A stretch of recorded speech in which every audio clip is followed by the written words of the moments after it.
Night slowly settles over San Francisco Bay. A cold wind moves across the dark water, pulling a thin layer of fog behind it, making the lights of the city in the distance look blurred and almost unreal.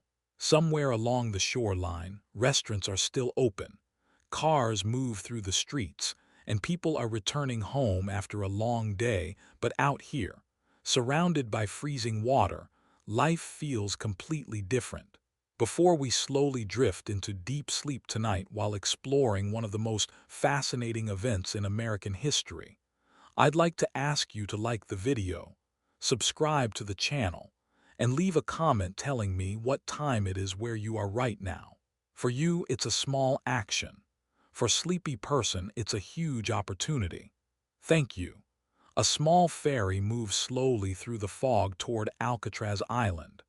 The metal hull creaks softly against the waves, the engine vibrates dully beneath your feet, and the salty air grows colder with every passing minute. Even now, the island looks unwelcoming. Dark concrete walls rise directly out of the water, while a few dim yellow lamps barely illuminate the long corridors and guard towers. At night, Alcatraz feels almost like a separate world, a place where time moves more slowly. During the day, San Francisco could be seen clearly from the island, so clearly that some prisoners claimed they could hear music drifting from the shore at night, along with distant car horns, and the sound of people laughing somewhere across the bay. Many inmates later said this was one of the hardest parts of living on Alcatraz, being able to see normal life so close by, while knowing it was almost impossible to reach it. The water around Alcatraz was freezing cold. The currents were dangerously strong, and the island itself was guarded so heavily that for years people referred to it as the prison nobody could escape from. But tonight will be a little different. Tonight, we are going to spend one ordinary day inside Alcatraz. This won't be a loud or dramatic story, but rather a slow and measured look at the hours leading up to the most famous escape in the prison's history. You'll learn about daily life inside Alcatraz and about the night Frank Morris carried out one of the most legendary prison escapes in American history. The cold corridors, the sound of the ocean beyond the walls, the endless routine of prison life, and somewhere beneath it all, the quiet feeling that something is already beginning inside these concrete walls. It's close to 10 o'clock at night. Most of the prisoners are already back inside their cells.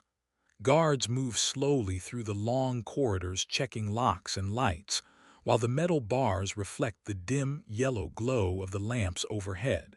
Somewhere in the distance comes the dull sound of water crashing against the concrete shoreline surrounding the island. Alcatraz was never completely silent at night. Even late in the evening, prisoners could hear coughing through the walls, the creaking of bed springs, the footsteps of guards, or the distant hum of ventilation moving through the building. For new inmates, those sounds often felt strange and unsettling. But after enough time, people began recognizing them almost automatically, the same way someone eventually grows used to the sound of old pipes, an elevator in the hallway, or rain outside a bedroom window. The cells inside Alcatraz were small, roughly 5 feet wide and 9 feet long. Inside there was a metal bed, a thin mattress, a small sink, a toilet, and a few narrow shelves for personal belongings. There was just enough room to exist, but never enough to forget where you were. Mold stains spread across parts of the walls, and in the corners, thin spiderwebs collected dust that nobody bothered to clean away, as if the place itself was expected to remain permanently miserable. Men were not sent to Alcatraz simply because of the crimes they committed. Most prisoners ended up here because they had already caused serious trouble in other prisons. Escape attempts, riots, attacks on guards. The staff knew exactly who they were dealing with, and they rarely treated inmates gently. Guards understood that many of these men had already proven they were capable of violence or escape, which meant they were watched constantly. To be honest, the cells looked nothing like the modern Scandinavian-style prisons people talk about today. And yet some inmates spent years of their lives here. Still, there was one thing about Alcatraz that many prisoners eventually grew strangely attached to. At night, when the corridors became quieter and the guards passed less often, the sound of the ocean carried through the walls of the prison. Waves rolled steadily against the concrete shoreline below the island hour after hour. After enough time, many inmates stopped consciously noticing the sound, but later admitted that the constant noise of the water became one of the few things inside Alcatraz that felt oddly calming. Frank Morris lived alone in a standard B-block cell, the same kind used throughout most of Alcatraz. The prison administration preferred single cells whenever possible because isolation made control easier. Fewer conversations meant fewer fights, fewer alliances, and fewer chances for prisoners to organize anything without attracting attention. The cell itself was narrow enough that a man could cross it in 2 steps. Near the entrance stood a combined steel sink and toilet unit, both made from dull, institutional metal that always felt cold to the touch. The plumbing inside Alcatraz was old even by the standards of the early 1960s, and during the night the pipes often knocked loudly behind the walls as water moved through the building. The bed had been bolted directly into the concrete floor decades earlier. Nearly everything inside the prison had been designed with the assumption that inmates would eventually try to misuse it. Guards did not want furniture moved around, metal parts removed, or heavy objects turned into weapons. Among correctional officers there were stories, some true, some probably exaggerated over the years, about prisoners in other institutions dismantling bed frames for attacks or escape attempts. Alcatraz tended to take those stories seriously. The mattress resting on top of the steel frame was thin and worn from years of use. Some areas had flattened almost completely, forcing the springs underneath against a person's back whenever he shifted position during the night. The ocean air drifting through the building carried moisture everywhere, and the metal frame quickly became cold after sunset. Former inmates later described winter nights on the island as especially unpleasant because the dampness settled into blankets, clothing, and mattresses alike. Above the bed hung a narrow shelf holding a few books from the prison library, several letters, and disposable paper cups saved from earlier meals.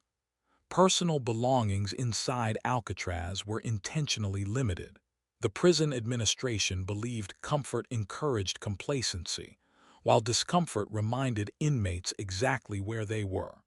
The lighting inside the block remained on throughout the night. Lamps mounted outside the cells cast a weak institutional glow across the corridor, so guards could observe inmates during patrols. Complete darkness rarely existed anywhere inside the prison. Morris rested one hand against the wall beside the sink. Behind the concrete, hidden from view, was the opening he and the others had spent months enlarging a few inches at a time. The work itself had required patience more than strength. Concrete dust needed to be hidden carefully, and the scraping sounds had to blend into the ordinary noise of the building. Music drifting through the corridors during recreation hours, ventilation humming through the ducts, plumbing rattling behind the walls. Most nights, progress was almost invisible. That was partly why the plan survived as long as it did. Nothing about it happened quickly enough to attract immediate attention. A little more concrete removed one night, a little more hidden the next. By the spring of 1962, the men involved had spent so much time repeating the same routine that the work itself had started to feel ordinary. The bed creaked quietly when Morris shifted his weight. At night, prisoners inside Alcatraz learned to recognize sounds with surprising accuracy. After enough months on the island, Many inmates could identify individual guards simply from the rhythm of their footsteps or the way they handled their keys during patrols. Some officers walked heavily and seemed permanently tired, letting their key rings knock carelessly against the bars as they passed. Others moved more cautiously and occasionally stopped outside cells without warning, waiting silently to see whether anyone was still awake or talking after lights out. Many guards spent years living on the island together with their families. Alcatraz had apartments for staff members, a small grocery store, and even recreational areas for children. It created an unusual environment where correctional officers and inmates saw the same people, the same routines, and the same narrow stretch of island every day for years at a time. Familiarity slowly replaced alertness in ways neither side fully noticed. From somewhere nearby came another faint scraping noise. Someone in a neighboring cell was still working around the ventilation opening, stopping every few seconds to listen for movement in the corridor. At night, sounds carried differently through the prison once the daytime noise disappeared. During daylight hours, Alcatraz was filled with movement, trays clattering in the dining hall, gates slamming shut, guards shouting instructions across the blocks. After lights out, individual noises became easier to separate from one another. Coughing from distant cells, bed springs shifting, water moving through pipes. The man behind the wall worked crouched beside the sink using a worn metal spoon that had gradually been sharpened by months of scraping against concrete. The position itself became painful quickly in such a confined space. Legs cramped, backs stiffened, dust collected beneath fingernails and settled into clothing. But by then the men involved had already invested too much time to stop. Later, investigators would spend years trying to understand how a group of prisoners managed to prepare such an elaborate escape, directly beneath the attention of one of America's most secure prisons. Part of the answer was simply repetition. Life inside Alcatraz followed such a strict routine that anything occurring slowly enough eventually blended into the background. Lying on his back now, Morris stared toward the ceiling while the damp blanket pulled cold against his clothes. In other prisons, time often felt chaotic. Transfers, fights, new arrivals, constant noise and movement. Alcatraz operated differently. Days repeated themselves with almost mechanical consistency, and many inmates eventually described the monotony itself as the hardest part of the prison. That monotony was also what made escape begin to seem conceivable. At first, the idea sounded absurd. The bay water remained dangerously cold throughout the year. The currents around the island were notoriously unpredictable, and the shoreline was illuminated at night by rotating searchlights. Stories about failed escape attempts circulated constantly through the prison population. Some men disappeared into the water and were never found. Others washed ashore days later. But over time, prisoners began noticing details they had ignored before. Which guards rushed through patrols, how long certain corridors remained empty at night, where moisture weakened concrete around the ventilation grates. Inside a place where every day resembled the one before it, repeated details eventually became impossible not to notice. Close to midnight, the block settled into a deeper quiet. Guards passed less frequently through the corridor now, and between patrols there were stretches where the loudest sound in the prison came from the water striking the rocks below the island. The morning of June 11th, 1962, began inside Alcatraz the same way hundreds of other mornings had begun before it. Around 6:30 a.m., the lights came on inside the cell blocks, followed almost immediately by the familiar sounds of movement spreading through the prison. Beds creaking, boots striking concrete floors, metal clanging somewhere down the corridor, and the brief voices of guards beginning the morning count. Prisoners climbed slowly from their beds, folded blankets, washed at their sinks and prepared for inspection. Life inside Alcatraz depended heavily on routine. Any noticeable change in behavior attracted attention quickly, which meant the men preparing the escape had spent months teaching themselves to appear completely ordinary. That was one of the main reasons the plan survived for so long. During morning inspection, guards moved past the cells with quick practice glances, checking that each inmate was present and behaving normally. Conversations were usually short. Both guards and prisoners understood the rhythm of the place well enough by then to avoid unnecessary attention. After count, the inmates were marched toward breakfast. The dining hall was considered one of the most dangerous places in the prison because it gathered large numbers of men together in a single room. Armed guards watched from elevated platforms while prisoners entered in carefully controlled groups. Alcatraz no longer enforced strict silence the way some older prisons once had, but loud behavior or suspicious conversations still drew immediate attention. That morning, Frank Morris and the Anglin brothers behaved no differently than usual.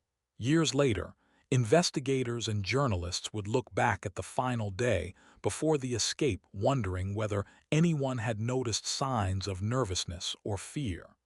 Most guards later said the same thing.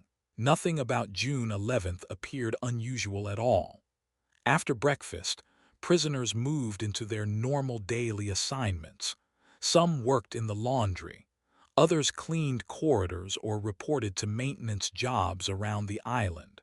A few spent time in the prison library. Morris himself avoided drawing attention to the group by staying close to the others too often. Inside Alcatraz, unusual movement patterns tended to attract notice quickly. By then, most of the preparation had already been completed. The openings behind the ventilation grates had finally become large enough for a man to squeeze through. Hidden inside the utility corridor above the cells was a handmade raft assembled from dozens of stolen raincoats that had been glued and stitched together over many months. Wooden paddles were waiting there as well, along with an improvised inflation device built from parts of a musical instrument. The fake heads were finished too. The men had built them gradually during the evenings using papier-mâché, soap, toilet paper, cement dust, and real human hair collected from the prison barber shop. Up close, the heads looked unsettling and imperfect, but in the darkness of the cells during nighttime inspections, they only needed to appear convincing for a few seconds at a time. The weakest part of the entire plan remained Alan West. His ventilation opening had proven narrower than the others, and during the final days he had worked frantically to widen it enough to escape through.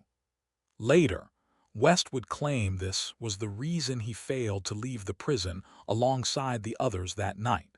But on the morning of June 11th, nobody yet knew exactly how the escape would unfold. Alcatraz continued operating according to its usual rhythm. Doors opened and closed.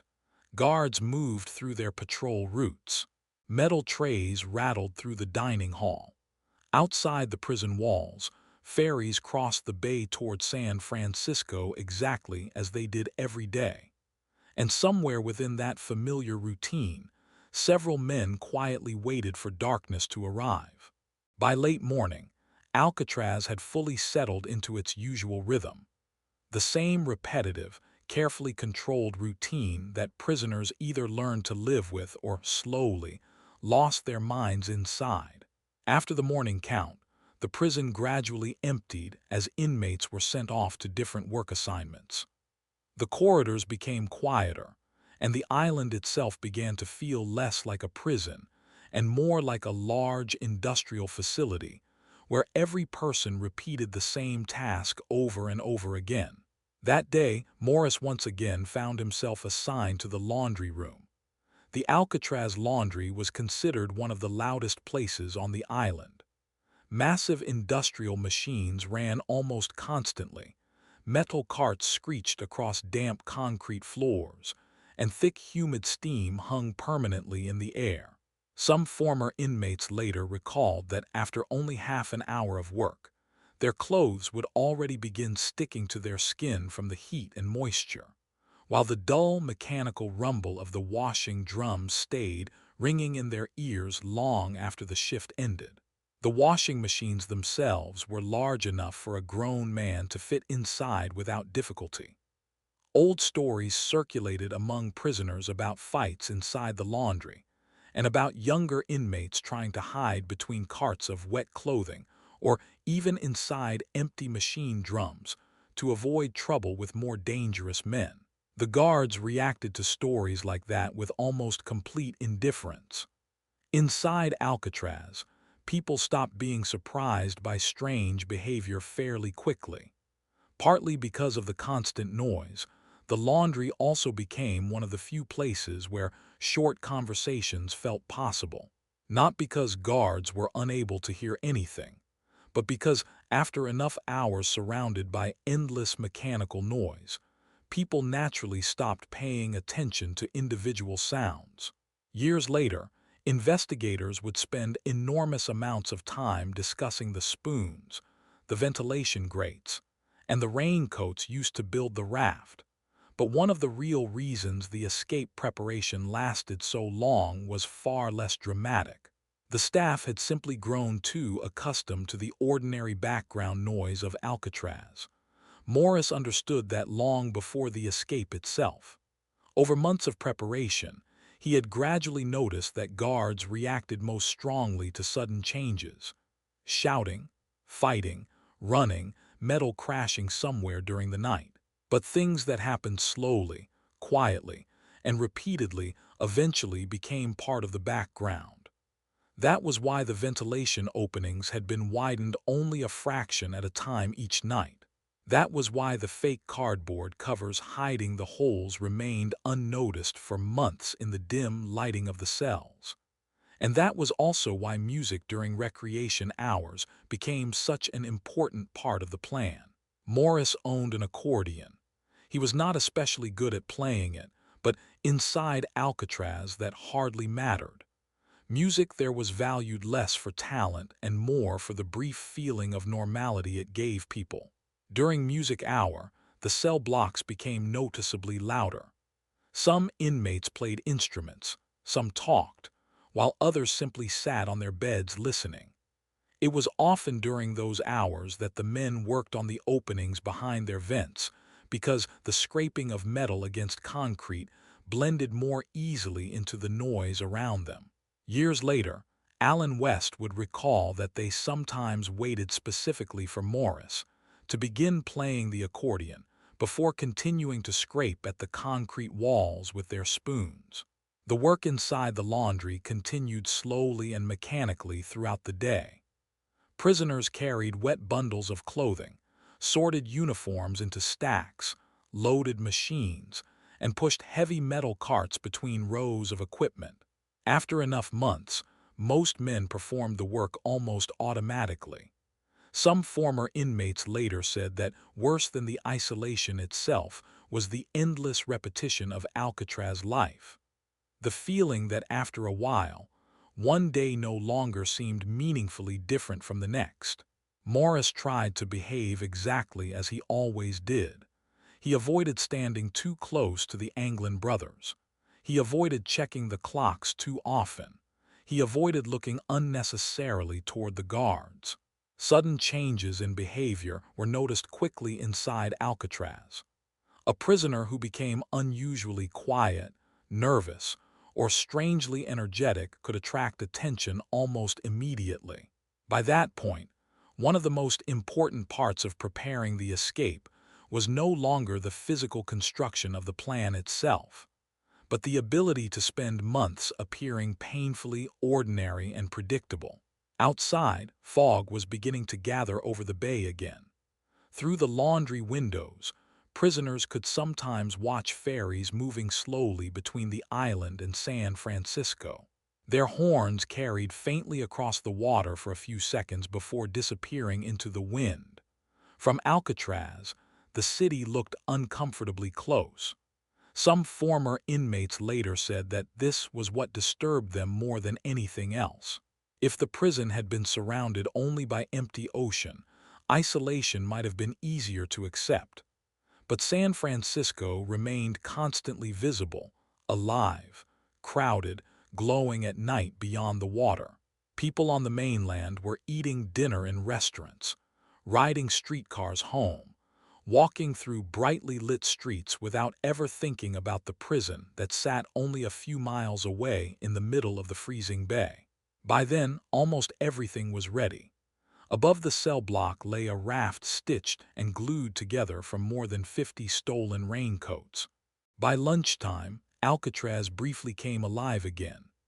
After several hours of work, prisoners were marched back through the corridors of the main cell house toward the dining hall, and for a short time the prison filled with the sound of footsteps, low conversation, and the clatter of metal trays. In the daily routine of the island, this was one of the few moments when almost the entire prison population occupied the same room at once. The Alcatraz dining hall was considered both the calmest and the most dangerous place in the prison. More than 200 inmates gathered there at the same time. Armed guards watched the room from elevated gun galleries near the ceiling, while tear gas canisters had been installed above the dining area in case of a riot. Entry and exit followed an almost military rhythm. Whistles, commands, assigned rows, assigned seats. Prisoners knew exactly where to sit when they could begin eating, and how long the meal would last. Despite the strict rules, the food at Alcatraz was surprisingly decent. Many former inmates later admitted that they ate better there than in most American prisons of the time. The reason was fairly simple. The guards and prison staff ate the same meals. The administration believed that decent food helped keep prisoners calmer and reduced the likelihood of violence or unrest. That afternoon, the trays carried the usual Alcatraz meals: white bread, coffee, overcooked vegetables, meat covered in thick gravy, and a serving of potatoes. The food looked heavy and inexpensive, but it was hot, and for an American prison in the early 1960s that already meant a great deal. Coffee, especially, was consumed constantly inside Alcatraz. Some former inmates later said the smell of strong, cheap coffee seemed permanently soaked into the dining hall from morning until night. The trays scraped loudly along the metal rails near the serving line. Some men spoke quietly, while others ate in silence with their eyes fixed on their food. By that point, Alcatraz had already relaxed some of the older prison silence rules, but loud conversations in the dining hall still attracted attention quickly. Most discussions stayed low and brief. Comments about work assignments, rumors about transfers, complaints about guards, gossip about whoever had recently been sent to D Block. It was also in places like this that prisoners sometimes discussed escape attempts. Not directly, of course, more through fragments of conversation, casual remarks, or sentences that sounded meaningless to anyone overhearing them. Years later, investigators would suspect that parts of Morris's plan with the Anglin brothers had been quietly discussed here as well, buried beneath the noise of trays, voices, and movement around the room. Morris sat at the table almost exactly as he always did. He did not eat too quickly. He did not sit in obvious silence. He avoided looking unnecessarily toward the other men involved in the escape. By then, the success of the entire plan depended less on secrecy itself, and more on the ability to spend months appearing completely ordinary. And yet none of them seemed capable of eating normally that day.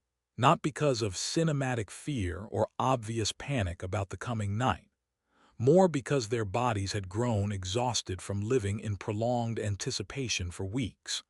When a person spends months sleeping lightly, listening constantly for guards, and crouching night after night beside a concrete wall scraping at it with a spoon, the body slowly begins functioning separately from conscious thought.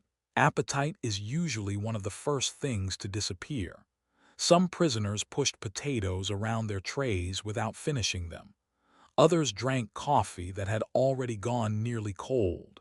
Other inmates would later remember the Anglin brothers as unusually calm men, almost rural in the way they carried themselves. They rarely appeared visibly nervous, and perhaps that was one reason the guards never considered them particularly dangerous. The dining hall smelled of damp wool uniforms, cheap soap, boiled vegetables, and coffee. Outside the windows, fog drifted slowly across the bay again, softening the daylight into a pale gray haze. Occasionally ferries could be seen moving past the island. To tourists, Alcatraz already felt more like a dark curiosity than a real prison, a strange, isolated place sitting in the middle of the water, observed comfortably from a distance. But for the men sitting at those tables, the island felt very different. They knew the smell the prison carried after rainstorms. They knew how the pipes sounded inside the walls late at night. They knew how quickly a man learned to recognize guards simply by the rhythm of their footsteps in the corridor. And they knew one other thing as well. After lunch, the day would continue exactly the way hundreds of other days inside Alcatraz had continued before it.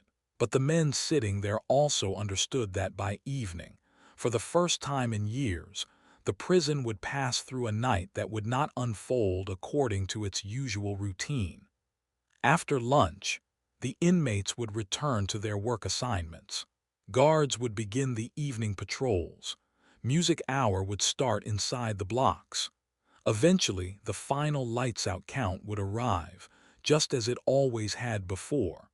Alcatraz had become deeply dependent on routine, and the entire escape plan depended on that routine just as much. By evening, Alcatraz began folding back into itself again.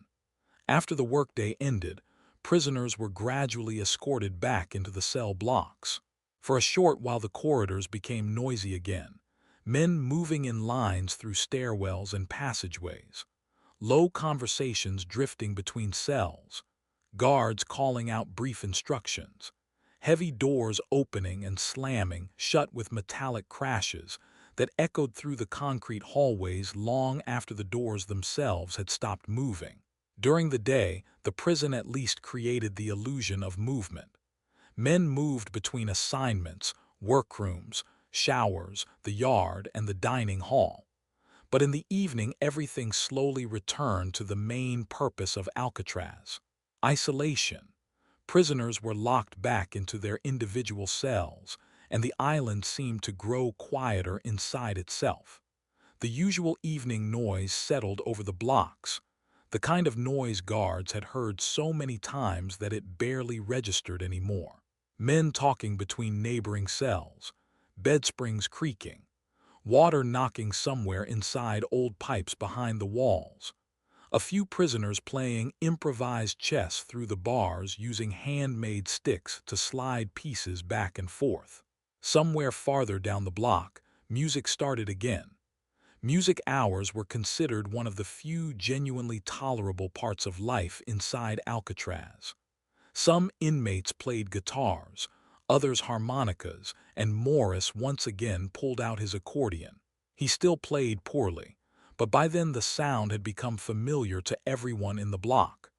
The music drifted through the corridors together with conversation, ventilation noise, and the distant movement of plumbing.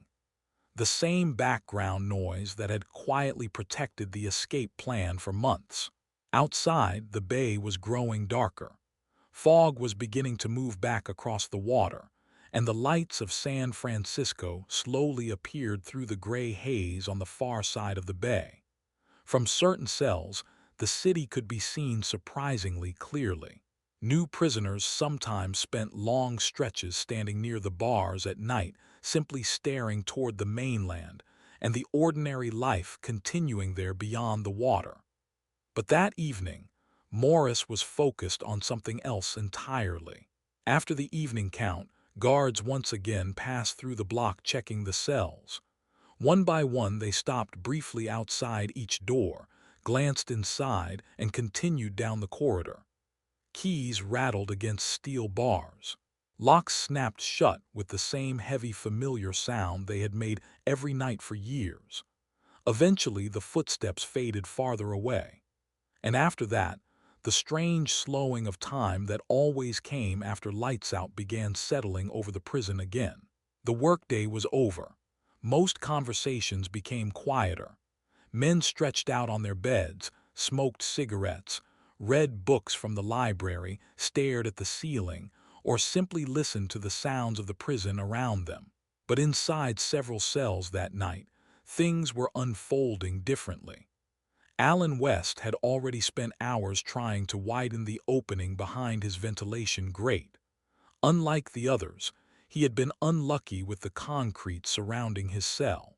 The wall near his vent was noticeably harder, and the opening itself remained narrower than the others.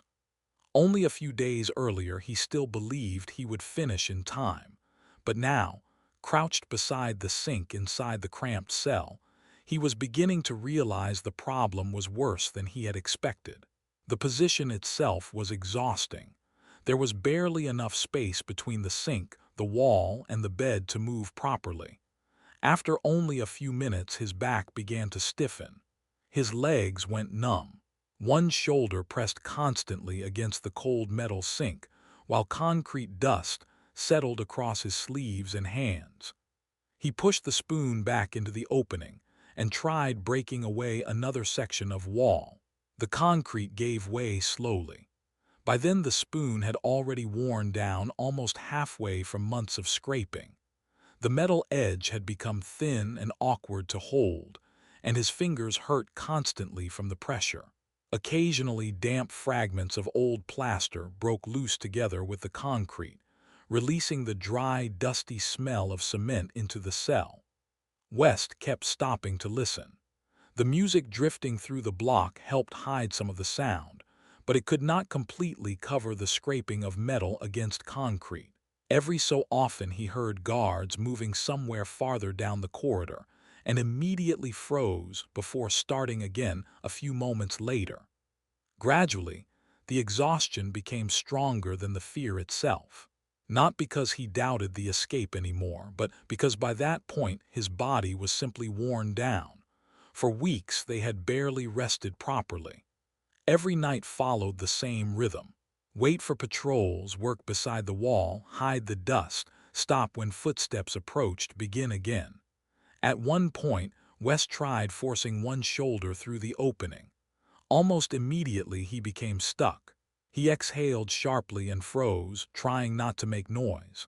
The concrete pressed painfully into his chest and shoulders, making it harder to breathe.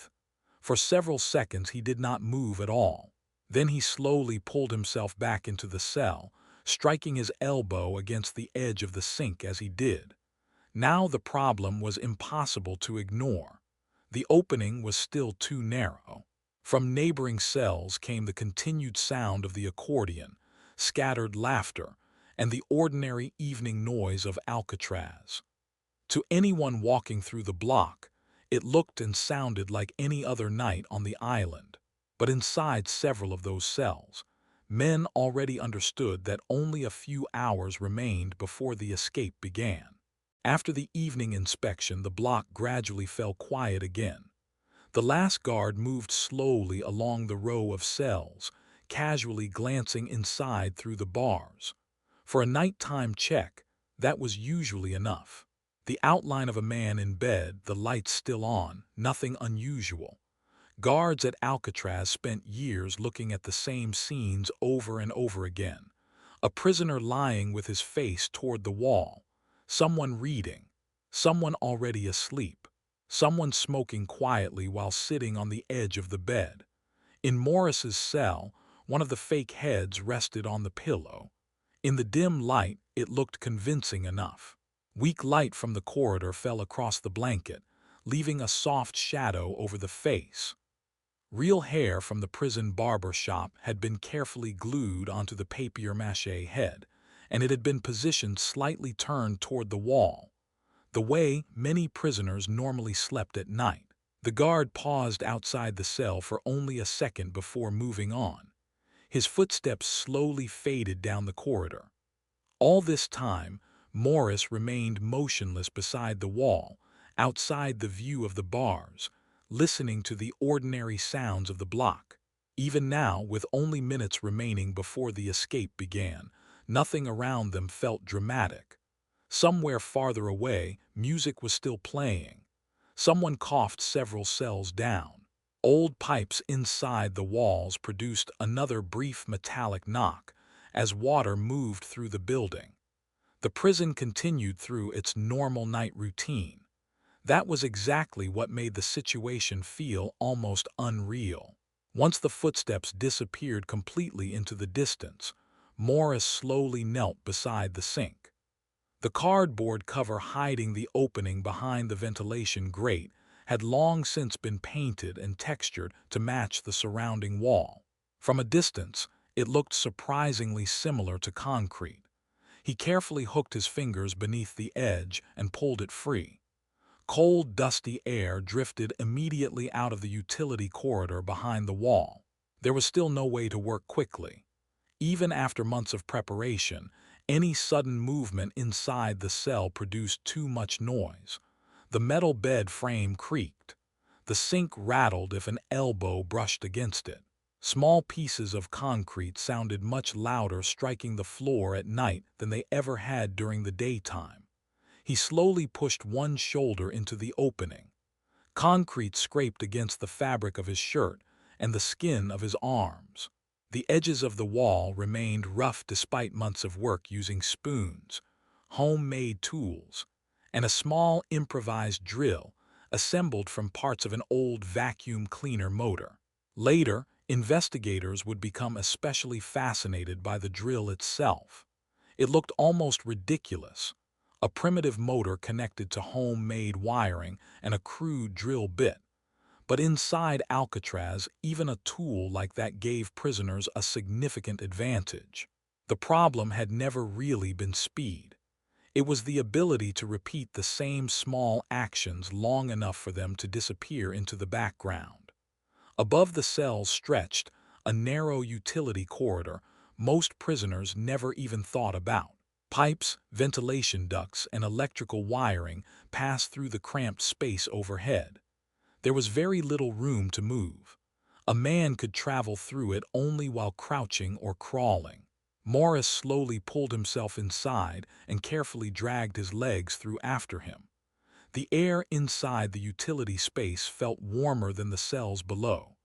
Dust, old metal, and machine oil hung heavily in the stagnant air. Nearby pipes radiated heat into the concrete, leaving sections of the corridor strangely warm even during the night. Gradually, the others began appearing beside him. First one of the Anglin brothers, then the other. They moved almost blindly, trying not to strike the pipes or metal supports surrounding them. In some sections, they had to feel their way forward with their hands. Concrete dust crunched beneath their knees while clothing snagged against rusted edges and old nails. Below them, ordinary sounds from the block still drifted upward through the ventilation openings. Someone laughed. A radio played somewhere in the distance. One of the guards walked through the corridor below, the sound of his footsteps vibrating dully through the concrete directly beneath them. Nobody above the cells moved. For several seconds, they simply waited for the footsteps to disappear again. In moments like that, the escape stopped feeling like an adventure or some carefully staged cinematic event. It felt more like exhausting technical labor carried out in conditions that made every movement awkward and uncomfortable. Dust settled in the back of their throats. Their hands trembled from strain rather than fear. Their knees had long since begun aching from constant pressure against the concrete. Inside another section of the block, Alan West was still trying to widen his opening. Even now, he continued scraping at the concrete with the spoon, trying to work as quietly as possible.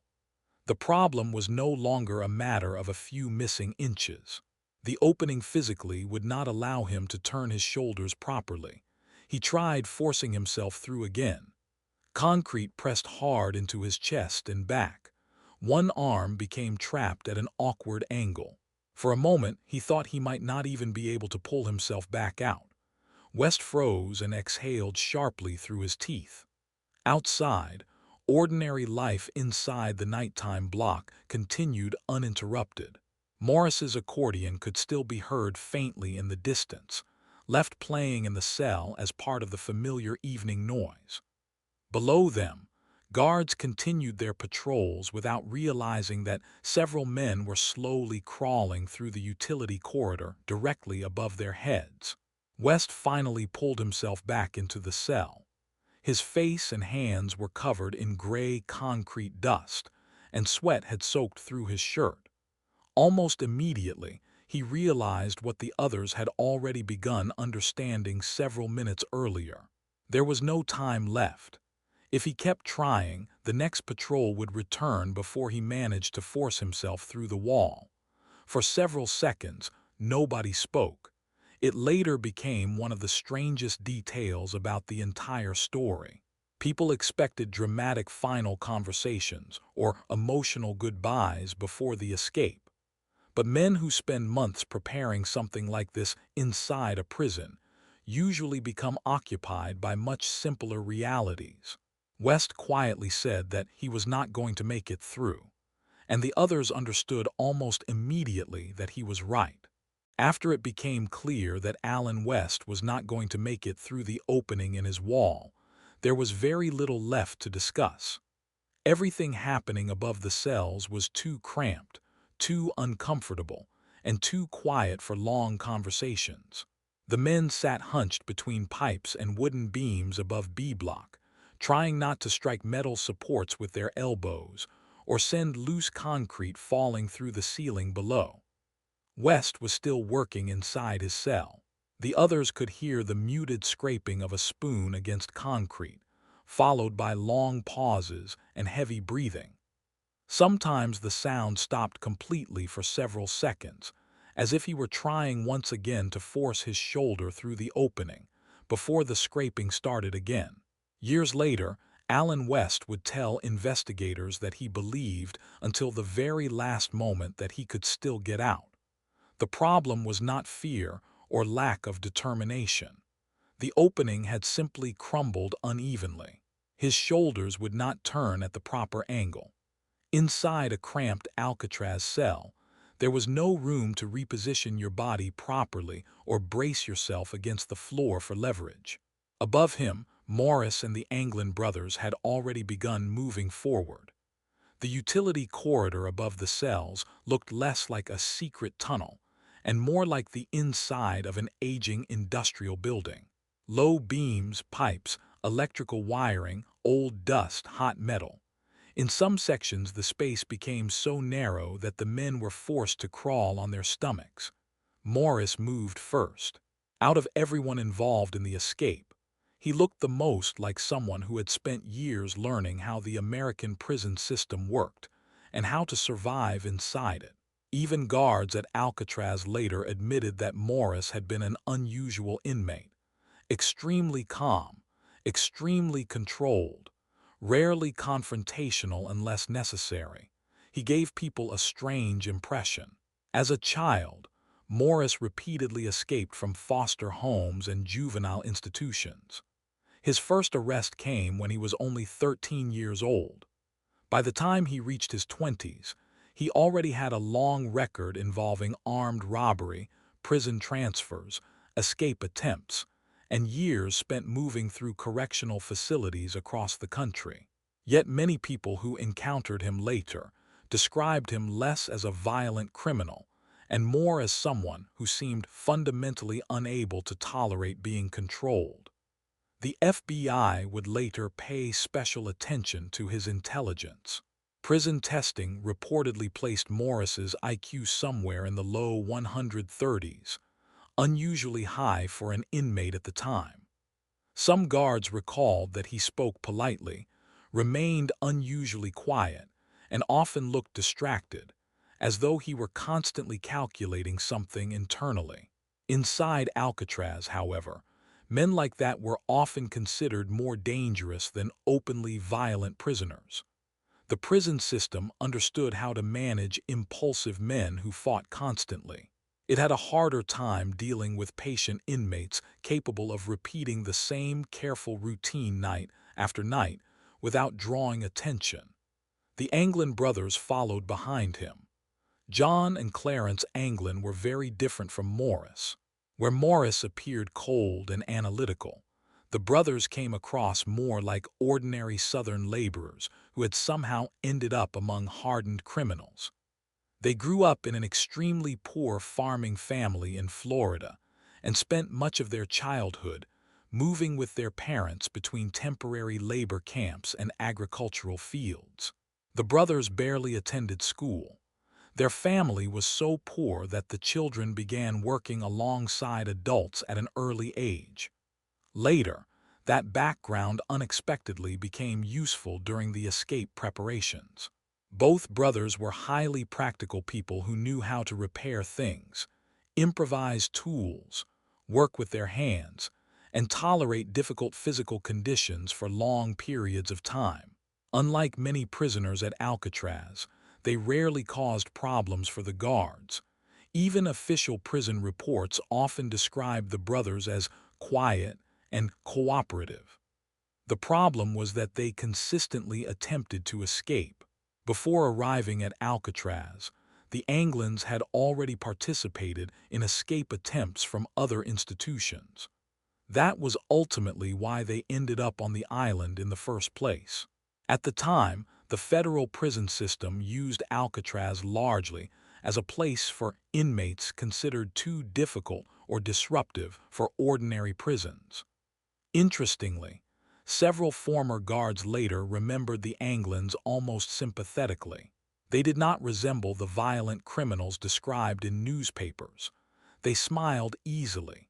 They spoke calmly. They enjoyed music.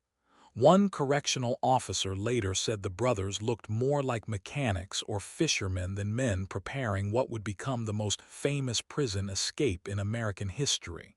That may have helped them more than anything else.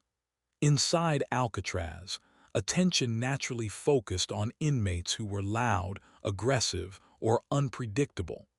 Prisoners who fought constantly, argued with guards, or behaved erratically attracted surveillance very quickly. Morris and the Anglins were the opposite. For months, they blended almost perfectly into the background of ordinary prison life. Above the cells, they moved almost blindly through the utility corridor.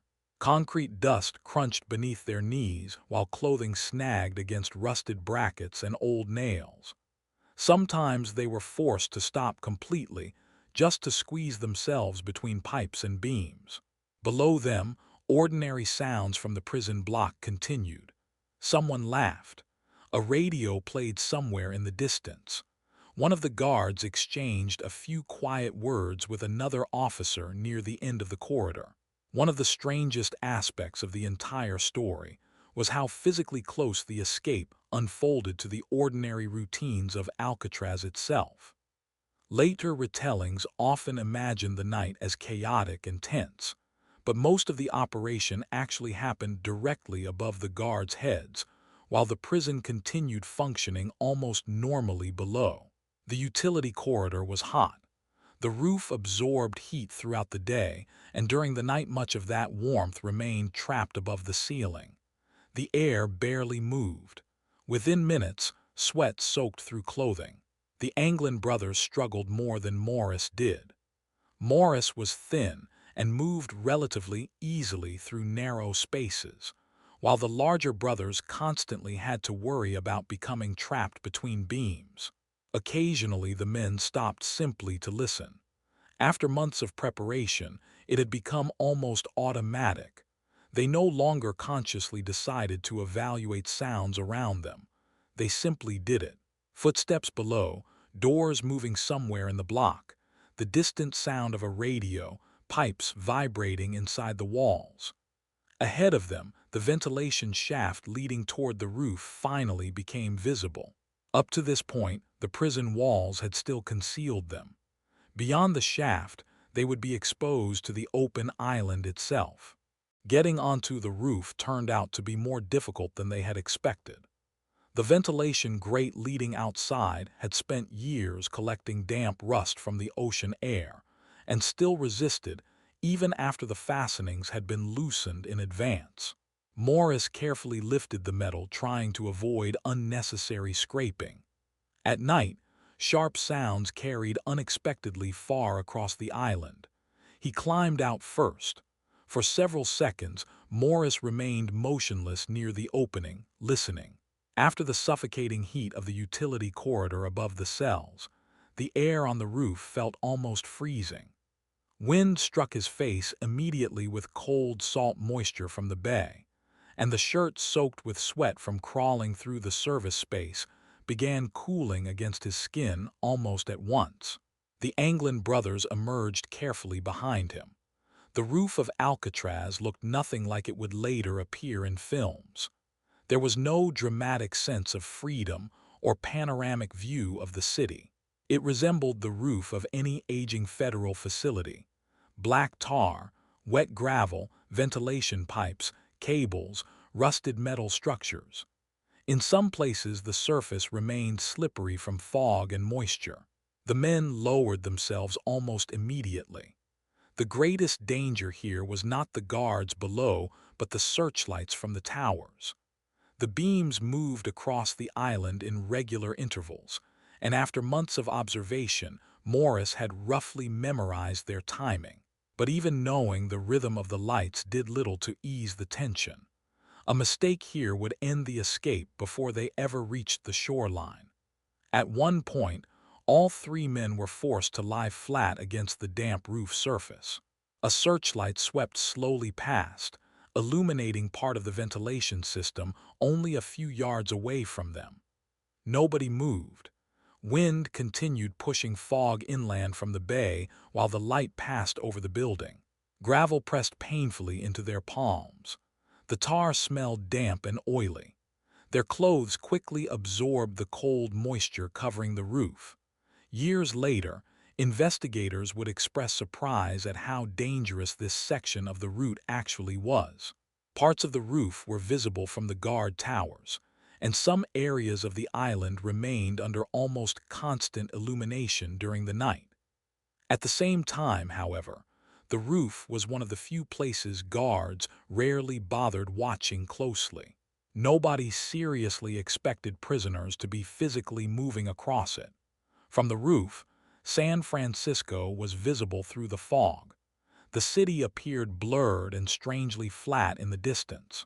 Lights reflected across the water in long, trembling streaks, and now and then the horns of late-night ferries drifted faintly across the bay. The mainland sat only a little more than a mile away, but at night the distance felt much larger. Some former prisoners later said that the constant visibility of the city was one of the things that damaged people psychologically over time. If the island had been surrounded only by open water, isolation might have become easier to accept. But San Francisco remained directly in front of them every single day. Prisoners could see traffic moving along the streets, restaurant lights, ferries crossing the bay, apartment windows glowing after dark. Ordinary life remained too close to stop thinking about completely. The wind felt stronger on the roof than anywhere else on the island. Alcatraz was known for being extremely damp. Fog rolled across the island regularly even during summer, and cold air from the bay moved constantly through the prison buildings. Former staff members later recalled that metal structures on the island rusted unusually fast because of the permanent moisture. The men moved slowly across the roof in a crouched position. Moving too quickly would have been dangerous. Parts of the surface were slick, and even the sound of loose gravel shifting beneath a shoe could travel farther at night than expected. Occasionally, they stopped beside ventilation structures to wait for another searchlight rotation to pass. Below them, the prison continued through its ordinary nighttime routine. Light still glowed faintly from some of the cell block windows. Somewhere deeper inside the building, a door slammed shut. The wind occasionally carried traces of cigarette smoke from the guard posts. One of the strangest things about this stage of the escape was how ordinary the island appeared from a distance. Not like the legendary, inescapable prison people imagined later, but more like a normal government facility continuing through another routine night. That routine was exactly what the entire plan depended on. For months, Morris had observed the behavior of the guards and gradually understood something important. The Alcatraz system functioned through repetition. The guards knew what a normal night was supposed to look like. Anything that appeared familiar enough eventually stopped attracting attention. The prison operated according to almost completely fixed routines. The same patrols, the same evening inspections, the same procedures before lights out. After years on the island, guards became so accustomed to repetition that their attention naturally shifted only toward things that felt genuinely unusual. Shouting, fighting, sudden noise, obvious violations of routine. That was what Morris understood during the preparation for the escape. If something looked ordinary enough and repeated itself long enough, it eventually stopped being perceived as a threat. The prison had learned to ignore its own background noise. Even the searchlights followed the same predictable routes across the island night after night. In many ways, the entire escape depended on the ability to disappear inside that repetition. Near the rear section of the roof, the men finally reached the service area leading toward the outer edge of the island, where they could begin climbing down toward the shoreline below. The wind felt even stronger there. Below them, waves crashed against the rocks beneath the island while fog periodically swallowed sections of Alcatraz almost completely. From above, they could already make out the dark outlines of service pipes and exterior structures they would need to use for the descent. For the first time that night, Alcatraz itself was beginning to fall behind. The exterior service area of the island looked even less suitable for movement than the roof itself. Most people rarely thought about what Alcatraz actually looked like beyond tourist photographs and newspaper images. In reality, it was an aging federal facility surrounded by salt water, expanded, repaired, and modified in sections over several decades. The outer walls were covered with pipes, cables, ladders, concrete ledges, and maintenance platforms added at different times with very little concern for symmetry. At night, all of it felt especially awkward to navigate. The concrete remained damp from the fog and ocean air almost constantly. Metal rusted quickly on the island, and paint on the ladders and service pipes had long since peeled away in places. Even former prison employees later recalled that during wet weather the exterior maintenance areas of Alcatraz became slippery and unpleasant to work around. Morris began climbing down first. He moved carefully, testing his footing before nearly every step. Some of the metal supports shifted slightly beneath his weight, while many of the pipes were coated with a thin layer of moisture that made them difficult to grip securely. The Anglin brothers followed behind him. From above, the distance to the lower maintenance platforms had seemed shorter than it actually was. Only after beginning the descent along the outside wall did the men fully feel the scale of the prison building. In the darkness, the concrete dropped sharply toward the shoreline, while the sound of water crashing beneath the island grew steadily louder. At one point, one of the Anglins briefly lost his footing on a wet ledge. Metal scraped sharply beneath his shoe, and all three men froze immediately. The sound seemed impossibly loud, but the island continued through its ordinary nighttime routine. No alarms followed. No voices shouted from above. Years later, investigators would express surprise at how much the escape depended on ordinary luck. Any accidental noise could have ended the attempt before they ever reached the shoreline.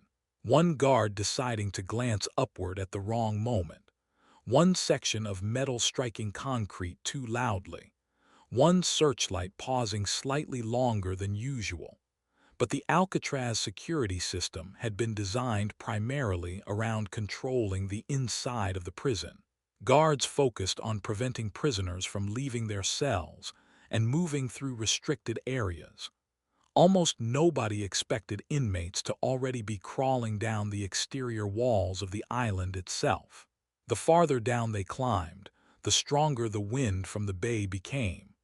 After months spent almost entirely inside concrete buildings, the open air felt strangely unfamiliar. The smell of the water was much sharper here. Salt, wet rock, fuel drifting from boats in the harbor, damp wood from old docks somewhere beyond the fog. In the distance, another ferry horn echoed across the bay. The men moved slowly not only because of caution. By this point, they were far more physically exhausted than most later films or retellings suggested. The preparation had lasted for months, much of it carried out with very little proper sleep. Night after night, they spent hours crouched beside openings in the walls, breathing concrete dust, working with improvised tools inside cramped cells while constantly listening for the footsteps of guards. Now the exhaustion was beginning to show itself. Their hands tired quickly, fingers slipped against wet metal, their knees and backs already ached from crawling through the utility corridor above the cell block. But the worst part was the inability to move naturally. Every section of the wall required deliberate care. They constantly searched for footing in the dark, tested pipes before trusting their weight to them, and tried to keep clothing from catching on rusted brackets and exposed bolts. Sometimes they stopped simply to steady their breathing. Above them, the prison lights still glowed through the fog. Yellow light spilled faintly from parts of the cell block, while the searchlights continued sweeping slowly across the island, completely unaware that the men they were supposed to contain were already outside the building. Eventually, the three men reached the lower maintenance area near the shoreline. Here, the sound of the ocean nearly drowned out everything else on the island. Waves struck the rocks and concrete beneath the prison with a heavy, dull force, while the fog periodically swallowed the shoreline almost completely. This was where the raft had been hidden. After Alan West finally realized he would not be able to force himself through the opening, there was very little time left for discussion. Years later, West recalled trying several more times to widen the concrete around the ventilation grate, no longer worrying much about the noise. Over the months of preparation, the opening had indeed become larger, but the concrete in his cell turned out to be harder than in the others. Even now, the passage still would not allow him to turn his shoulders properly. Almost immediately after attempting to crawl through, his chest and one arm became wedged inside the wall. Inside the utility corridor above the cell block, the others quickly understood they could not wait any longer. The entire escape plan depended on timing. The nightly patrols followed a fairly predictable rhythm, and although the guards did not always move through the block at exactly the same minute every night, too much delay above the cells meant risking the next inspection before they had left the building. West stayed behind. It later became one of the strangest details of the entire story. Journalists and filmmakers spent decades trying to turn the moment into some emotional farewell scene, but according to West himself, it was brief and practical. Men who spend months digging through prison walls with spoons inside cramped cells usually think less about dramatic speeches than about time, movement, and noise. Morris and the Anglin brothers continued through the service corridor as a group of three. The space above the cells stretched across much of the block and felt less like part of a federal prison than the inside of an old industrial building. Pipes ran in every direction beside electrical wiring and ventilation ducts. In some places, the ceiling dropped so low they were forced to crawl. The air remained heavy and warm from the machinery and plumbing systems surrounding them, while concrete dust still lingered through the narrow corridor after months of work. Later, investigators would struggle to understand how the guards failed to notice sounds coming from above. But Alcatraz itself constantly produced background noise. Pipes rattled inside the walls, ventilation systems hummed through the building, old metal structures vibrated and shifted. During recreation hours, music drifted through the cell blocks almost every evening, and much of the work on the openings had been done specifically during those periods. Morris did not play the accordion because he was especially devoted to music. The instrument simply became another useful layer of noise inside the prison. Eventually, the men reached the ventilation opening leading onto the roof. This was where the escape began moving beyond the hidden interior spaces of the prison. Until now, they had still technically remained inside the structure itself. From here onward, they would be exposed to the outside of the island. The grate leading to the roof had spent years collecting damp rust from the ocean air. The fastenings had been loosened ahead of time using improvised tools, but the metal still resisted stubbornly. Morris carefully lifted one side of the grate, trying to avoid a loud scrape against the concrete. At night, Alcatraz sounded very different than it did during the day. After lights out, the island gradually quieted, and ordinary sounds became easier to notice. Noise still drifted from the cell blocks, coughing from distant cells, radios playing softly somewhere in the building, guards occasionally walking the corridors. But compared to the daytime prison, it felt almost silent. Morris climbed out first. For several seconds he simply remained still beside the opening, listening to the island around him. After the suffocating utility corridor above the block, the air on the roof felt almost freezing. Wind from the bay struck his face immediately with damp, cold air, while the shirt soaked with sweat from crawling above the cells began cooling rapidly against his skin. The Anglin brothers emerged carefully behind him. Films later portrayed the roof of Alcatraz almost romantically, city lights in the distance, a sense of freedom above the bay. In reality, the roof looked like the top of any aging government building. Black tar, wet gravel, ventilation pipes, cables, rusted brackets, maintenance structures slowly eaten away by years of ocean air. The men lowered themselves almost immediately. The greatest danger here was not the guards inside the prison, but the searchlights sweeping across the island from the towers. The beams followed regular patterns over the walls, courtyards, and portions of the roof. During the months of preparation, Morris had roughly memorized their timing, though there was never complete certainty. A guard could pause longer than usual or shift the light unexpectedly at any moment. At one point, all three men were forced to lie flat against the damp roof. A searchlight moved slowly past, illuminating ventilation structures only a short distance away. Nobody moved. Wind continued driving fog inland from the bay. Gravel pressed painfully into their palms, while moisture quickly soaked into their clothes. The tar beneath them smelled of wet stone and old oil. Later, investigators would express surprise at how exposed this part of the route actually was. Portions of the roof remained partially visible from the towers, yet guards rarely paid close attention to those areas. The security system at Alcatraz focused overwhelmingly on the interior of the prison rather than the outer surface of the building. From the roof, San Francisco was visible through the fog.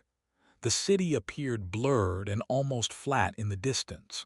Lights reflected across the water in long, trembling streaks, while the horns of late-night ferries occasionally echoed through the bay. The mainland was only a little over a mile away, but at night the distance felt much larger. Some former prisoners later said the constant visibility of the city became one of the hardest parts of life on Alcatraz. San Francisco remained too close to ignore. Prisoners could see traffic moving through the streets, restaurant lights, ferries crossing the bay, apartment windows glowing after dark. Ordinary life remained permanently within sight. The men moved slowly across the roof in crouched positions. Moving quickly would have been dangerous. The surface remained slick from fog, and even the sound of loose gravel shifting beneath a shoe could travel unexpectedly far during the night.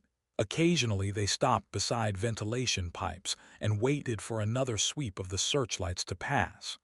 Below them, the prison continued through its ordinary nighttime routine. Light still glowed from some windows in the cell block.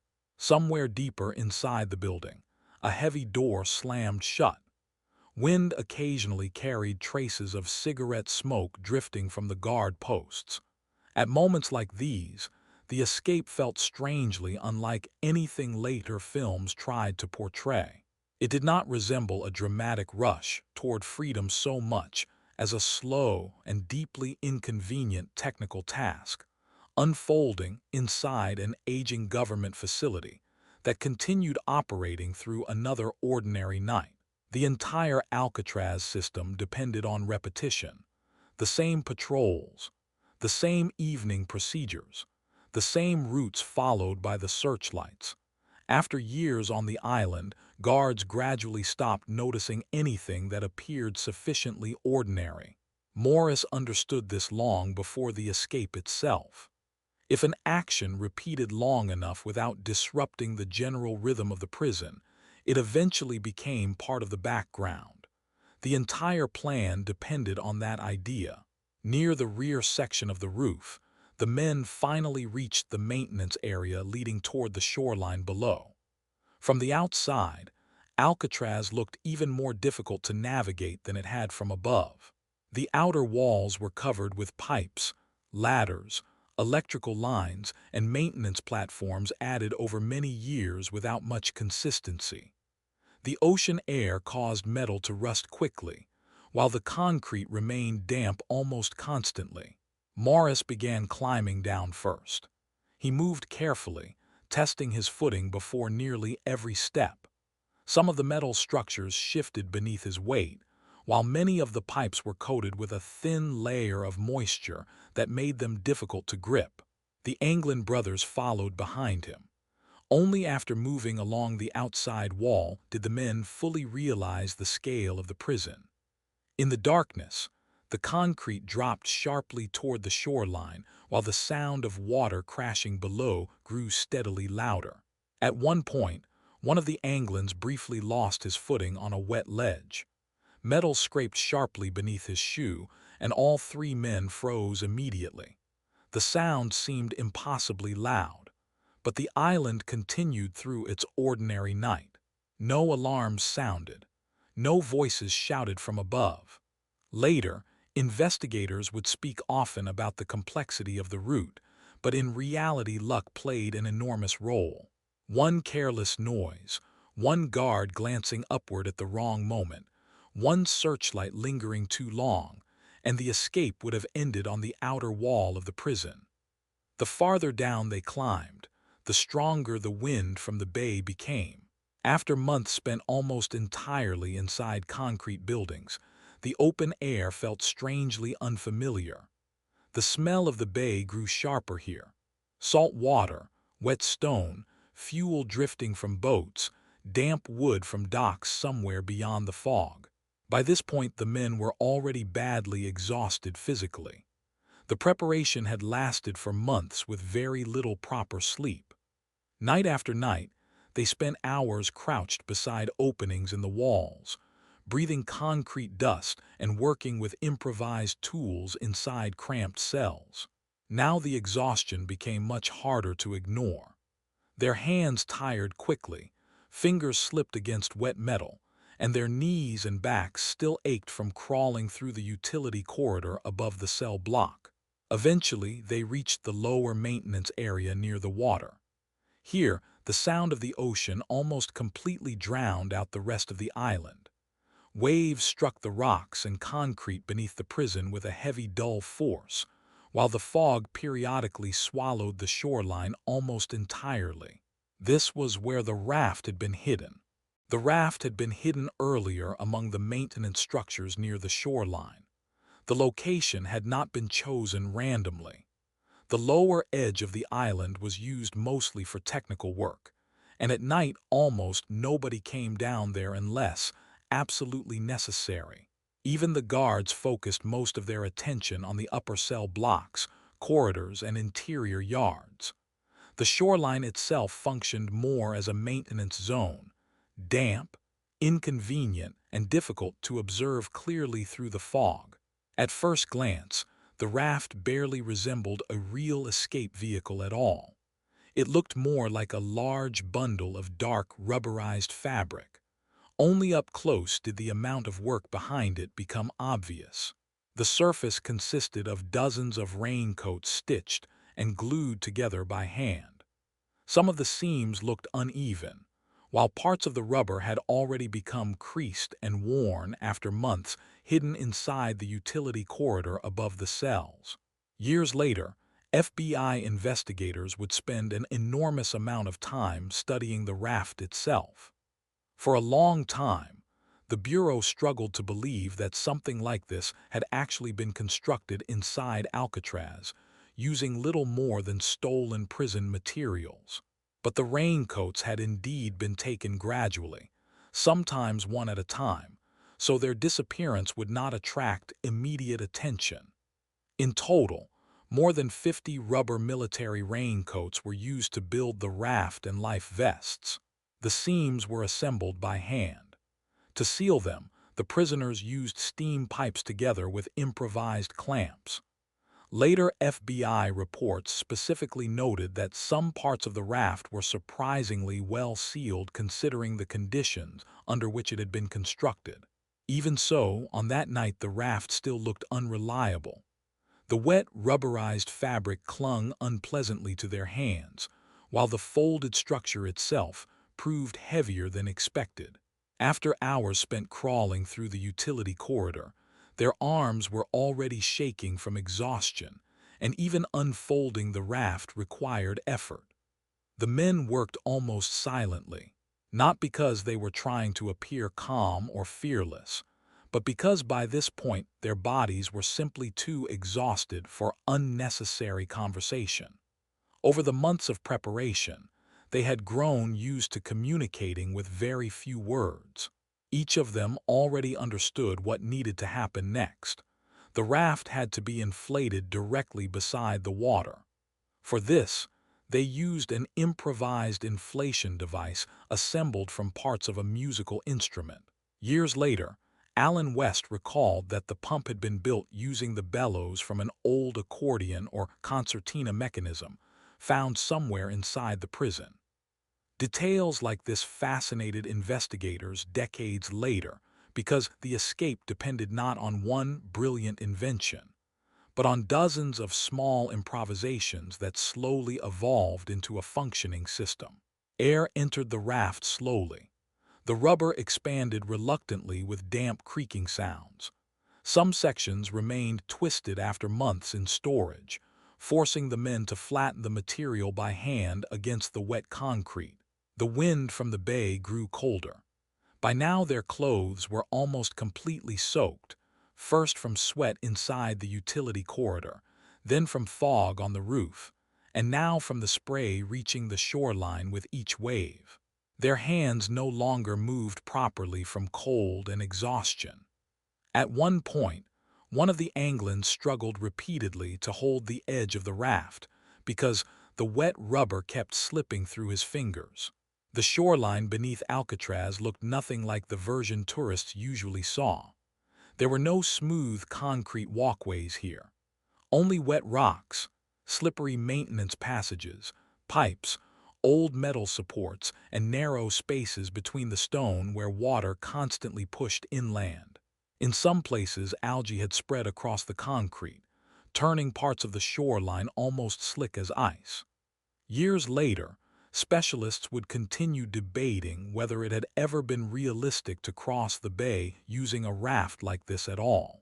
In June, the water temperature around Alcatraz usually remained around 50 to 54 degrees Fahrenheit. The currents shifted depending on tides, while nighttime fog could almost completely erase visual landmarks. Even experienced swimmers considered this part of the bay dangerous. The FBI later conducted its own experiments involving currents and reconstructed escape routes. Some specialists argued that the raft would almost certainly have been carried toward the Pacific Ocean. Others believed that, with proper timing, the men could potentially have reached Angel Island or the northern parts of the bay. But that night, the men themselves were probably not thinking about hydrodynamic calculations. The immediate priority was simply finishing the preparation before the next patrol cycle. Occasionally, one of them stopped for several seconds just to listen to the island above them. Searchlights still moved slowly through the fog. Ferry horns echoed faintly somewhere across the bay. From farther up the island came the distant metallic sounds of the prison itself: doors, pipes, ventilation systems continuing through their normal routine. Alcatraz was still living through an ordinary night. That remains one of the strangest parts of the story even today. While several men below struggled with a homemade raft among wet rocks and maintenance debris, the prison above them still had no idea the system had already begun to fail. Gradually, the raft began taking shape. Even fully inflated, it did not look especially impressive. The low, dark structure resembled something temporary and improvised rather than a serious boat. Later, some FBI agents admitted that their first impression of the recovered raft fragments hardly suggested a realistic escape craft at all. And yet there was no alternative anymore. Returning to the cells had effectively become impossible. Alan West remained behind. The openings in the walls would eventually be discovered during morning count.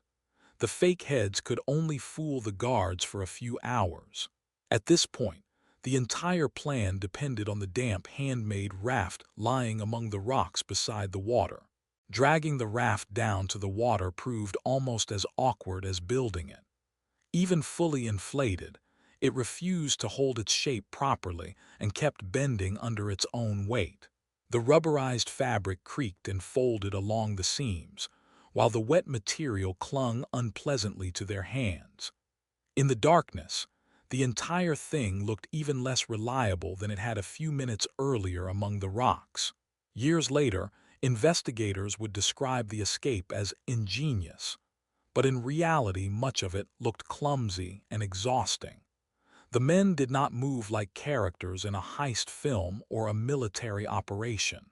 They were exhausted prisoners who had already spent hours crawling through service corridors, climbing walls, and crossing the roof of an aging federal prison.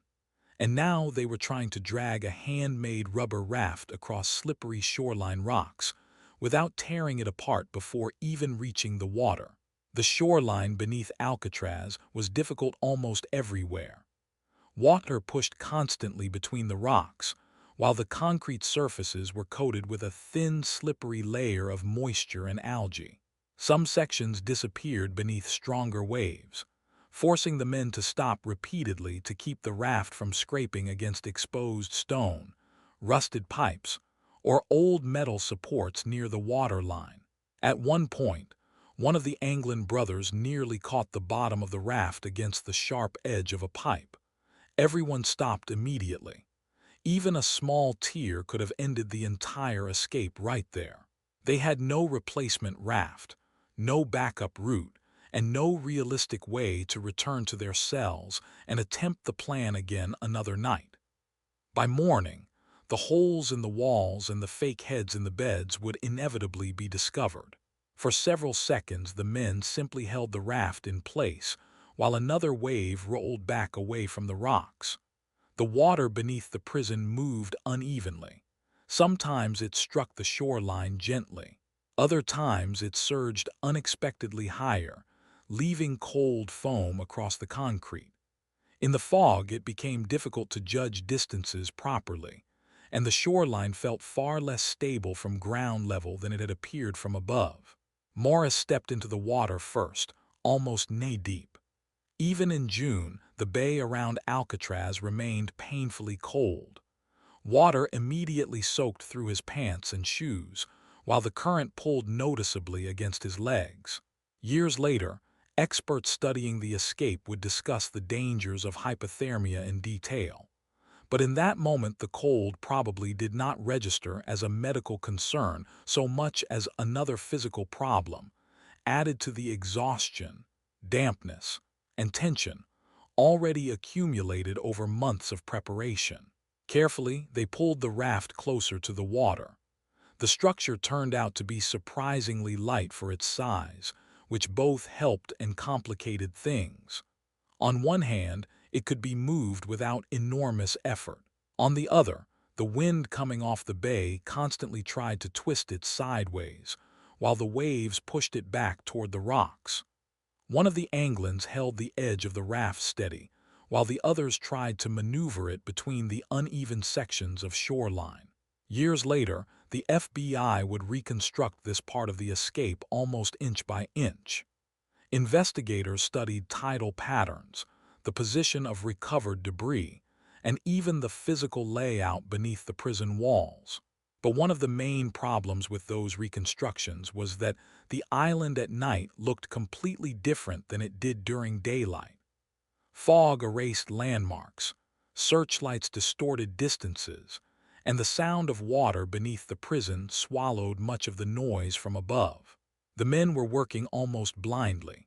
Occasionally, someone stopped and glanced back toward the island. Searchlights still moved slowly through the fog overhead. Somewhere farther up the prison came the distant sound of footsteps or the dull metallic slam of a closing door. Alcatraz continued operating according to its ordinary nighttime rhythm. That was what made the entire scene feel almost surreal. While guards above continued their routine patrols through the cell blocks, several men directly beneath the prison walls were pushing a homemade raft built from stolen raincoats into the water. Getting inside the raft proved difficult as well. The structure shifted beneath their weight, while the wet rubber surface remained dangerously slippery. One man steadied the raft against the shoreline while the others climbed in carefully. Any sudden movement risked overturning the entire thing before they had even left the island. Water immediately began leaking inside. Not enough to flood the raft, but enough to make the interior cold and uncomfortable almost instantly. The men lowered themselves carefully, trying to distribute their weight as evenly as possible. The improvised paddles looked barely more reliable than the raft itself. They too had been assembled gradually from scavenged materials gathered throughout the prison workshops and maintenance areas. Later, some FBI investigators admitted that the escape overall resembled less a single brilliant operation than a chain of improvised solutions that somehow managed to function together. And yet the raft was floating. Alcatraz remained directly behind them, enormous, dark, and partially swallowed by fog. From the water, the prison no longer looked like the legendary, escape-proof fortress described in newspapers. It resembled an aging industrial facility beside the bay. Pipes, concrete, rusted metal, and the weak yellow glow from scattered windows. For several more seconds, the men held the raft close to the rocks, trying to keep the current from turning it too early. Then slowly, they began pushing away from the island. At first, Alcatraz did not seem to grow farther away. Even after the men began paddling, the island remained close for a long time, too large, too dark, and too familiar after months spent inside its walls. From the water, the prison looked completely different than it did from inside a cell or a prison yard. The corridors, bars, and interior blocks disappeared, leaving only a massive concrete silhouette surrounded by fog and black water. Paddling properly was difficult. The raft sat low in the water, while the improvised paddles constantly slipped at awkward angles. Every movement had to be controlled carefully to avoid rocking the structure too violently. The waves were not enormous, but the bay never stopped moving. Water pushed the raft first one direction, then another, while the current felt even stronger than it had from the shoreline below the prison. Years later, the FBI would spend enormous amounts of time arguing about exactly where the raft could have drifted. Some specialists believed the current that night would have carried the men toward the Golden Gate and eventually out toward the Pacific Ocean. Others argued that the escapees may have deliberately waited for a specific tidal window that would help move them toward Angel Island instead. Investigative files eventually filled with tide charts, current maps, and reconstructed routes, but none of them ever produced a definitive answer. Inside the raft itself, however, the situation felt far less historic than journalists would later describe it. The rubber remained cold and wet. Water gradually collected along the bottom in a thin layer, soaking through their clothing. Every stroke of the paddles sent pain back through their shoulders and arms. After an entire night spent crawling through narrow service corridors and climbing across the prison roof, none of them were in particularly strong physical condition by this point. For months they had slept poorly, worked for hours in cramped positions, and lived under constant tension. The fog around them continued thickening. Sometimes San Francisco was still visible ahead, blurred lights trembling across the water. Sometimes the city disappeared almost entirely behind the pale haze. During those moments, the bay began to feel much larger than it actually was. People who later crossed the bay at night often described the same sensation. Distance behaves strangely in darkness. From shore, Alcatraz appears very close to the city, but from the water at night, the space between the island and the mainland can feel enormous and empty. Occasionally the men looked back behind them. Alcatraz was slowly dissolving into the fog the same way San Francisco had earlier.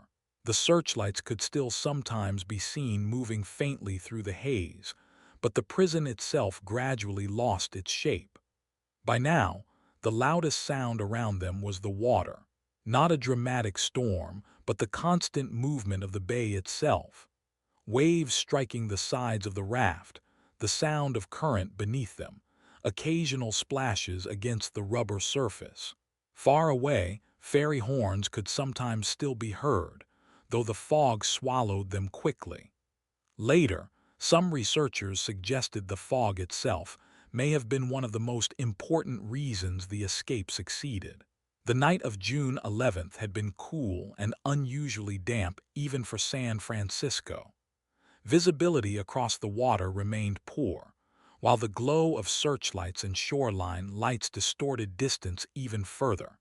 Under those conditions, a small dark raft could realistically become almost invisible from the island.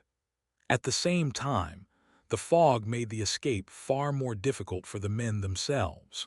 Without clear landmarks, it became hard to judge whether they were making meaningful progress at all. The currents shifted constantly, while the homemade raft struggled to maintain direction.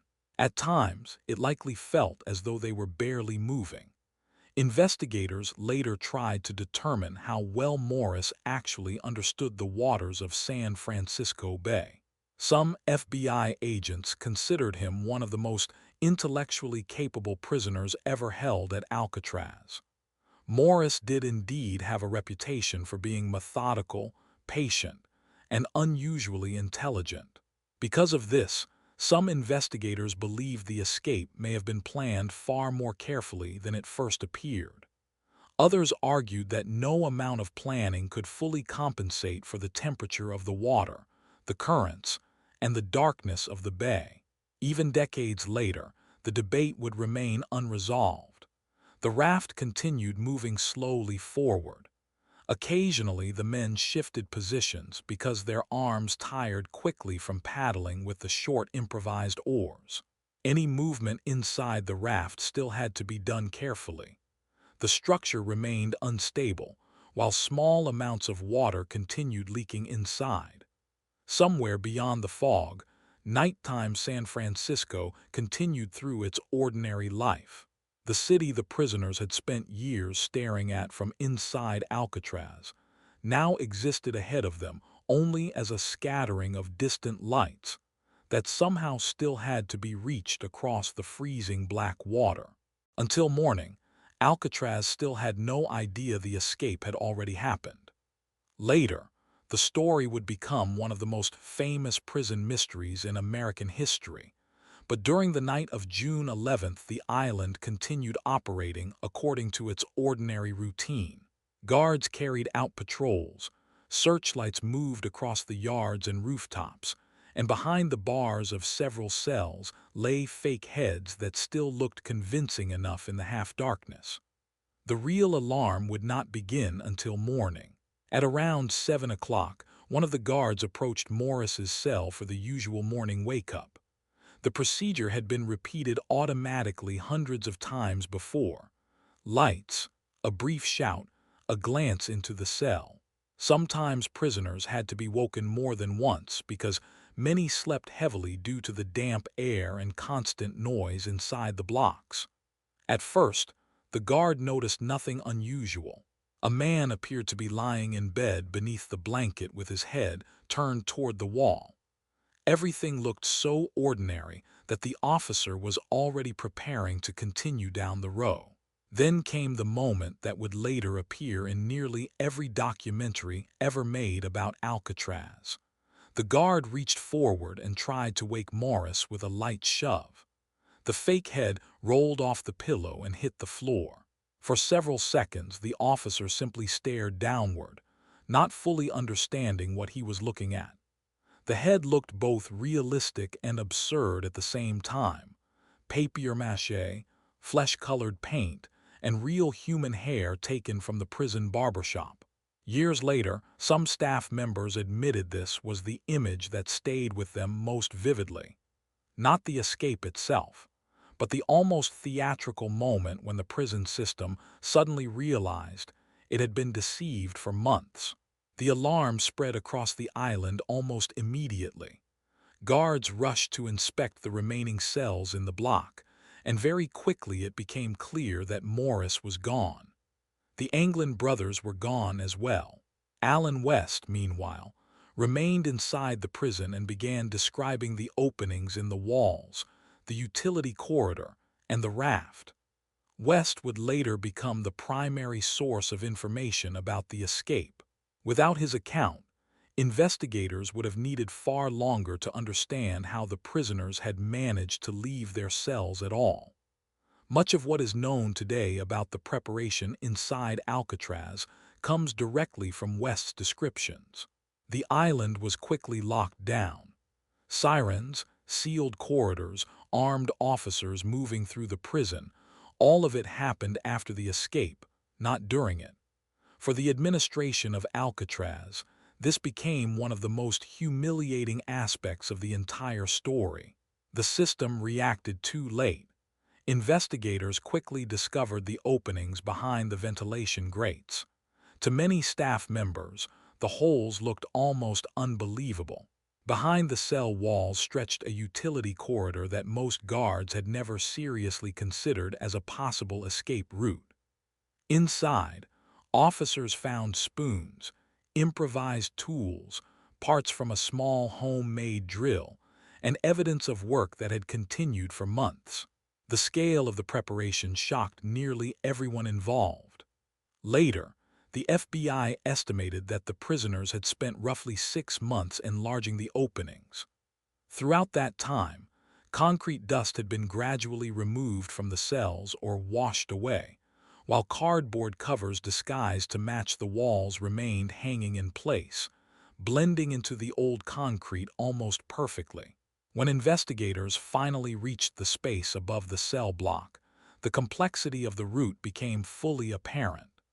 The trail led through the utility corridor toward the roof, and then down toward the shoreline beneath the prison. There they discovered traces of equipment, scraps of rubber material, and signs that something large had indeed been lowered toward the water.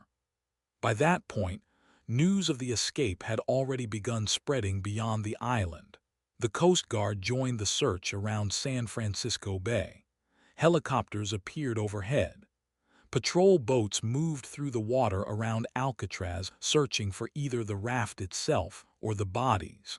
During the first hours, many prison officials remained convinced that the escapees could not possibly have survived long in the freezing bay. But no bodies were ever found. That was the detail that slowly transformed an ordinary prison break into a legend.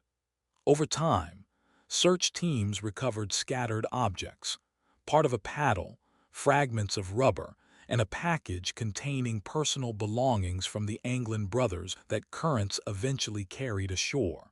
But investigators never obtained direct proof that Morris or the Anglins had died. Even for the FBI, this created a problem. Officially, the Bureau maintained for years that the odds of surviving the bay were extremely low. At the same time, the absence of bodies, confirmed remains, or definitive evidence meant the case could never be closed with complete certainty. Years later, some agents would admit that uncertainty itself was what made the Alcatraz escape so famous. Had the bodies been discovered within a few days, the story would likely have become just another failed escape attempt. Instead, it became something much stranger. 3 men disappeared from the most secure prison in America and vanished somewhere between the island and the fog of San Francisco Bay. Later, the story of the escape would gradually become almost entirely about the escape itself. Newspapers would focus on the raft, the holes in the walls, and the freezing water of the bay. Documentaries would show fog, searchlights, and nighttime shots of Alcatraz. But behind the legend, the people who had actually lived through those events, both prisoners and prison staff, slowly began to disappear from the story. Frank Morris did not end up at Alcatraz by accident. By the time he was transferred to the island, he was already in his early 30s and had spent most of his life moving through correctional institutions. Official prison records often described Morris as a man of unusually high intelligence. According to the prison system, his IQ was indeed significantly above average. But what impressed Alcatraz staff was not so much the test results as his behavior. Morris rarely involved himself in open conflict. He almost never participated in fights, did not try to intimidate other inmates, and generally gave the impression of someone quiet and highly observant. Prison administrators often considered men like that less dangerous than aggressive prisoners who caused constant visible problems. At the same time, Morris had already escaped from other prisons several times before arriving at Alcatraz. Not from Alcatraz itself. Officially, nobody had ever successfully escaped the island before 1962, but the prison system transferred him there precisely because of repeated escape attempts elsewhere. In many ways, Alcatraz existed specifically for prisoners like Morris, men that ordinary prisons no longer wanted to handle. The Anglin brothers seemed completely different. John and Clarence Anglin grew up in a large, poor farming family in Florida and became accustomed to hard physical labor from childhood. Many people later remembered them as surprisingly polite and unusually calm by prison standards. They did not resemble legendary criminals so much as ordinary working-class men from the American South. But the brothers possessed one skill that would later become especially important. They were strong swimmers. From an early age, the Anglins spent much of their lives near water, working around farms and fishing boats, and later crossed cold canals repeatedly while attempting to evade police after robberies. Some investigators eventually believe the brothers' experience in water may have been one of the reasons the group was willing to attempt crossing the bay at all. Alan West, by contrast, became an almost tragic figure in the story. It was West who later provided investigators with most of the details about the preparation for the escape, yet he himself ultimately failed to leave the prison. Some researchers later questioned whether his opening had truly been too narrow or whether fear stopped him at the last moment. Most FBI investigators, however, believed the problem was genuine. The concrete around West's cell had in fact proven stronger and the opening narrower. For West personally, this created a strange kind of fate. He became the man who participated in one of the most famous prison escapes of the 20th century, while simultaneously remaining inside Alcatraz, watching the others disappear without him. On the other side of the story stood the prison staff. One of the first guards associated with discovering Morris's fake head was Clarence Carnes, or at least his name appeared most frequently in later recollections from employees working in the block, though details varied slightly depending on the account. In general, many Alcatraz guards later described the morning of June 12th in almost identical terms. First, irritation at a prisoner who won't wake up, then a brief moment of confusion, followed very quickly by the realization that something catastrophic had happened to the reputation of the prison itself. For the administration of Alcatraz, this was not simply an escape. It was a direct blow to the central idea of the island. The prison's entire reputation rested on the belief that escape from Alcatraz was impossible. That was exactly why the country's most difficult prisoners were transferred there, and why newspapers had spent years describing Alcatraz as the end of the line, the place where the system sent men it could no longer control anywhere else. After the escape, prison officials found themselves under enormous pressure. The investigation involved not only island staff, but also the FBI, the Coast Guard, San Francisco Police, and multiple federal agencies. One of the agents who later worked extensively on the case was FBI agent Vincent Schiraldi, who spent years reviewing escape materials and participating in route reconstructions. Many investigators would later admit that the Alcatraz case became one of the most frustrating investigations of their careers. Too many details could be reconstructed, and too few could ever be proven conclusively. Investigators eventually understood how the prisoners escaped the cells. They understood the utility route. They understood how the raft had been constructed. But the central question, whether the men actually crossed the bay successfully, never received a definitive answer. That is why, over time, the Alcatraz escape stopped feeling like an ordinary prison case. It became one of those distinctly American stories where documented fact slowly blends into legend. Until morning, Alcatraz still had no idea the escape had already happened. Later, the story would become one of the most famous prison mysteries in American history. But during the night of June 11th, the island continued operating according to its ordinary routine. Guards carried out patrols, searchlights moved across the yards and rooftops, and behind the bars of several cells lay fake heads that still looked convincing enough in the half-darkness. The real alarm would not begin until morning. At around 7 o'clock, one of the guards approached Morris's cell for the usual morning wake-up. The procedure had been repeated automatically hundreds of times before. Lights, a brief shout, a glance into the cell. Sometimes prisoners had to be woken more than once because many slept heavily due to the damp air and constant noise inside the blocks. At first, the guard noticed nothing unusual. A man appeared to be lying in bed beneath the blanket with his head turned toward the wall. Everything looked so ordinary that the officer was already preparing to continue down the row. Then came the moment that would later appear in nearly every documentary ever made about Alcatraz. The guard reached forward and tried to wake Morris with a light shove. The fake head rolled off the pillow and hit the floor.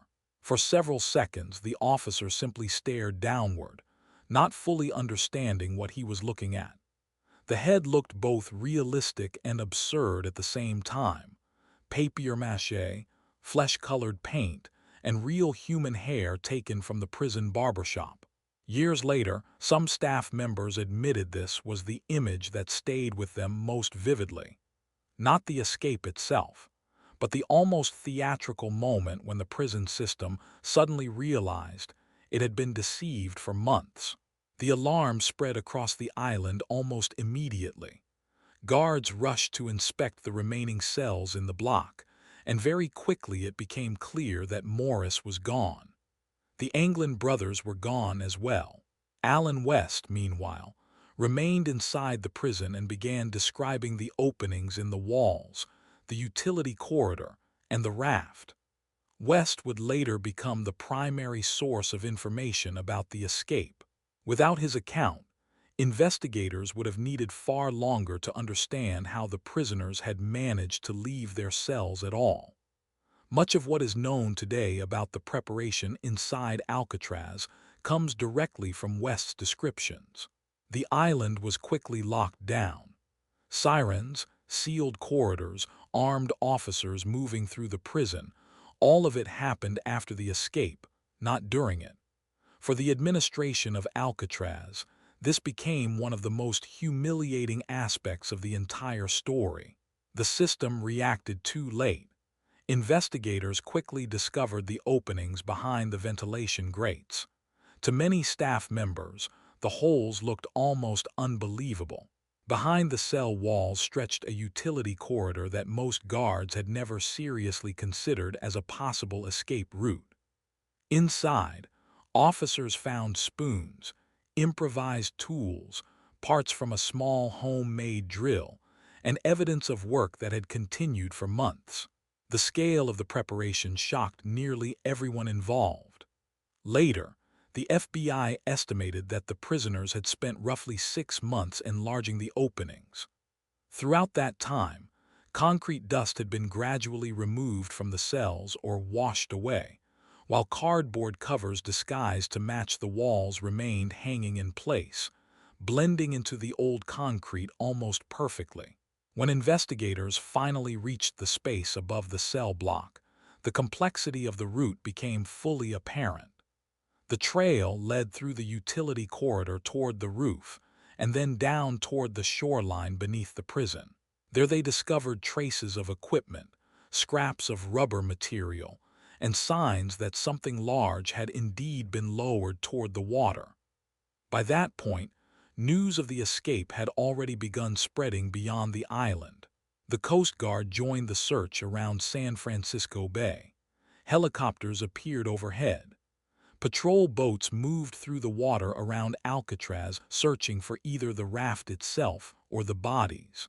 During the first hours, many prison officials remained convinced that the escapees could not possibly have survived long in the freezing bay.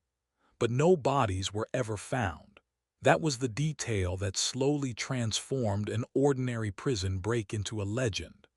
Over time, search teams recovered scattered objects, part of a paddle, fragments of rubber, and a package containing personal belongings from the Anglin brothers that currents eventually carried ashore. But investigators never obtained direct proof that Morris or the Anglins had died. Even for the FBI, this created a problem. Officially, the Bureau maintained for years that the odds of surviving the bay were extremely low. At the same time, the absence of bodies, confirmed remains, or definitive evidence meant the case could never be closed with complete certainty. Years later, some agents would admit that uncertainty itself was what made the Alcatraz escape so famous. Had the bodies been discovered within a few days, the story would likely have become just another failed escape attempt. Instead, it became something much stranger. 3 men disappeared from the most secure prison in America and vanished somewhere between the island and the fog of San Francisco Bay. By the afternoon of June 12th, the escape had already stopped being only an Alcatraz problem. What began during the night inside a single prison block was now spreading across the entire Bay Area. Newspapers were printing extra editions. Radio stations interrupted regular programming with updates about the missing inmates. Reporters gathered near the ferry docks trying to photograph the island through the fog, while officials repeated the same cautious statements over and over again. The escapees were presumed drowned, but the search was continuing. Privately, however, many investigators were no longer fully certain of that conclusion. The longer the bay failed to produce bodies, the more uncomfortable the situation became. Search teams continued moving through the water around the island for hours at a time. Coast Guard boats crossed back and forth between Alcatraz, Angel Island, and the Marin shoreline, while helicopters circled overhead looking for debris, clothing, or movement near the coves surrounding the bay. But San Francisco Bay was not an easy place to search. Even during daylight, visibility changed constantly because of the fog and shifting light over the water. Currents moved unpredictably around the islands, especially near the Golden Gate. Some areas of shoreline were rocky and difficult to access, while others contained marshland, old docks, abandoned structures, and small stretches of beach, where objects could drift ashore unnoticed for hours before anyone discovered them. Investigators soon realized another problem as well. If Morris and the Anglins had survived the crossing, they had already gained a significant advantage simply by disappearing into ordinary civilian life. San Francisco in the early 1960s was a crowded port city filled with movement. Ferries, warehouses, bars, industrial districts, train stations, tourists, dock workers, and thousands of people moving constantly through the streets. Unlike the island, the mainland did not operate on strict routines and controlled corridors. A man who managed to reach shore and change clothes could disappear surprisingly quickly. That possibility deeply irritated the Bureau. Because of Alcatraz's reputation, the public expected a simple ending. Either the men drowned or they would be caught almost immediately. But the reality unfolding in front of investigators was slower and far messier. The escapees had vanished into uncertainty. Very quickly, agents began reconstructing the prisoners' backgrounds in far greater detail than before. Morris's earlier escape attempts were re-examined. The Anglin family was interviewed repeatedly. Relatives, former acquaintances, and old criminal contacts all became part of the investigation.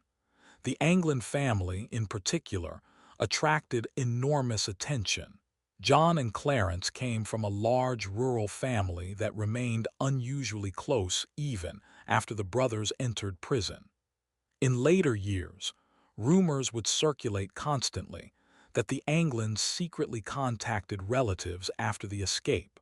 Some family members would later claim they received unsigned Christmas cards for years afterward. Others described mysterious flowers delivered to funerals signed only with first names. None of those stories were ever proven conclusively, but they became part of the mythology surrounding the case. Meanwhile, inside Alcatraz itself, the atmosphere had changed completely. For decades, the prison had operated with the confidence of an institution that believed fully in its own reputation. After June 1962, that confidence began to crack. Staff members became far more cautious. Maintenance areas received additional inspections. Ventilation systems and utility corridors were re-examined throughout the prison. Some former employees later admitted the escape changed the psychological atmosphere on the island permanently. Not because guards suddenly feared mass breakouts, but because the prison had lost something more abstract: certainty. Alcatraz no longer felt untouchable. At the same time, the case itself was beginning to evolve into something unusually American, part criminal investigation, part public fascination, part legend. People were drawn to the story partly because the escape contradicted the entire image of Alcatraz. Americans had spent years hearing that the island was impossible to escape. Now 3 men had apparently crawled through concrete walls, crossed the roof, descended to the shoreline, launched a homemade raft into the bay and vanished. The details sounded almost fictional, and yet most of them were undeniably real. As weeks passed, investigators continued discovering fragments connected to the escape. A section of improvised paddle, pieces of rubber raincoat material, personal belongings sealed in waterproof wrapping. But each new object created the same frustrating pattern, evidence that strongly suggested the men had reached the water successfully, yet nothing definitive proving whether they ultimately survived. Some FBI agents quietly began leaning toward the possibility that at least one of the escapees made it ashore. Others remained convinced the bay eventually killed them. The disagreement would continue for decades. And somewhere beneath all the official reports, diagrams, and search operations, remained a deeply uncomfortable truth for the federal government. 3 prisoners had disappeared from the most secure prison in the United States, and nobody could say with complete certainty what happened next. The farther the investigation moved away from the night of the escape itself, the more the case stopped feeling like a search for fugitives and started becoming something else entirely. An attempt to answer the question that would frustrate journalists, FBI agents, historians, and Alcatraz enthusiasts for decades afterward. Could they actually have survived? From the very beginning, 2 competing theories existed. The first seemed the most obvious to prison officials. The freezing water, the powerful currents, the nighttime fog, and the improvised raft all made the escape appear almost suicidal. Many Alcatraz employees remained convinced the men died somewhere in the bay, and that their bodies had simply been carried out toward the Pacific Ocean. The problem was that San Francisco Bay did not always keep bodies hidden for very long. During earlier escape attempts from Alcatraz, drowned prisoners had often been recovered within days. Sometimes currents pushed bodies toward the northern shoreline. Sometimes they washed closer to the city itself. That was why the complete absence of remains slowly began to feel increasingly strange. Investigators eventually started studying the water almost as carefully as they had studied the prisoners' cells. Specialists analyzed tidal charts, current speeds, and water temperatures from the night of June 11, 1962.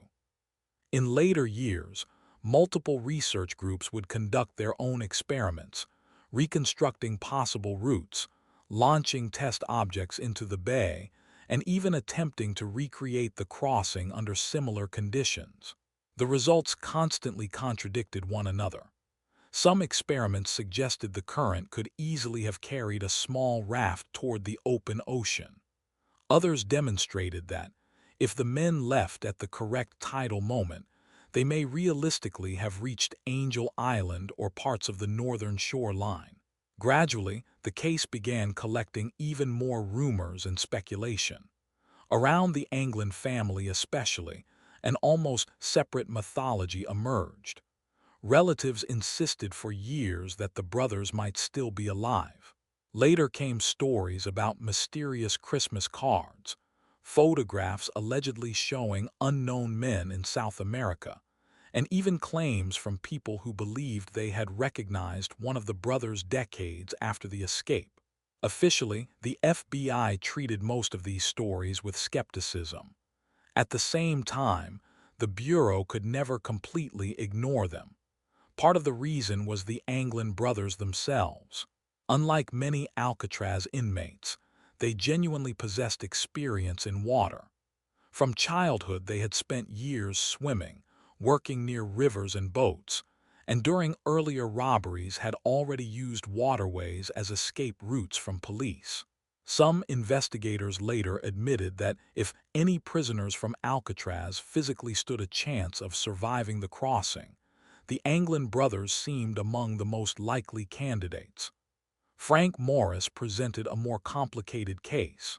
He lacked the same physical background as the Anglins, but many agents believed Morris had been the true architect behind the operation.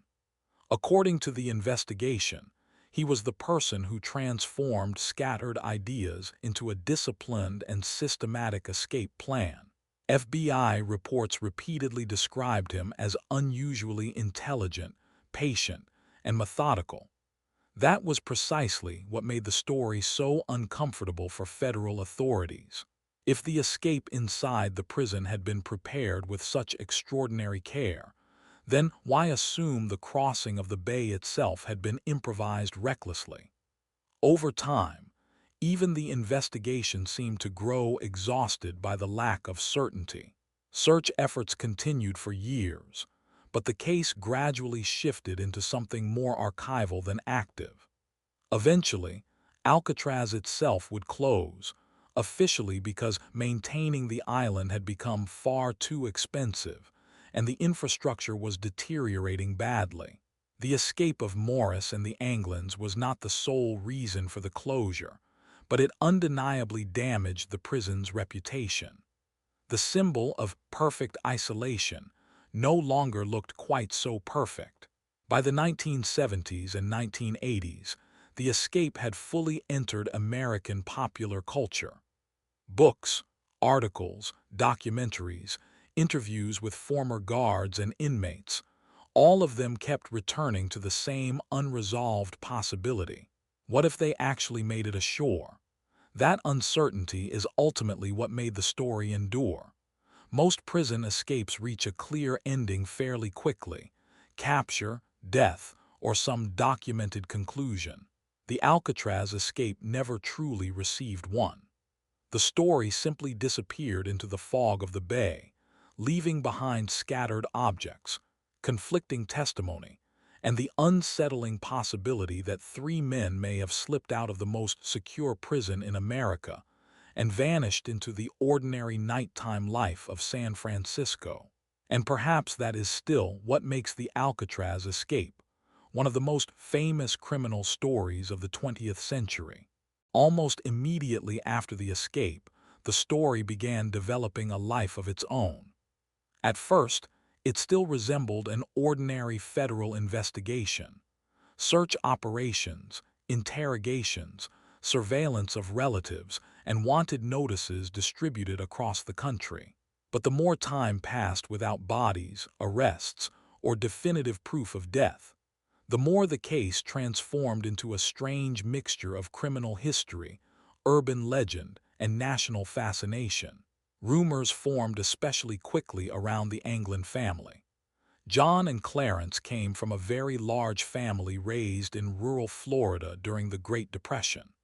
The Anglins were generally quiet people, but they remained deeply attached to their relatives even after prison sentences and arrests. Family members continued visiting them, sending letters, and maintaining contact throughout the years. Because of this, the FBI began watching the family almost immediately after the escape. Investigators assumed that if any of the escapees survived, they would eventually try contacting relatives. During the first years after the breakout, several family members remained under periodic surveillance.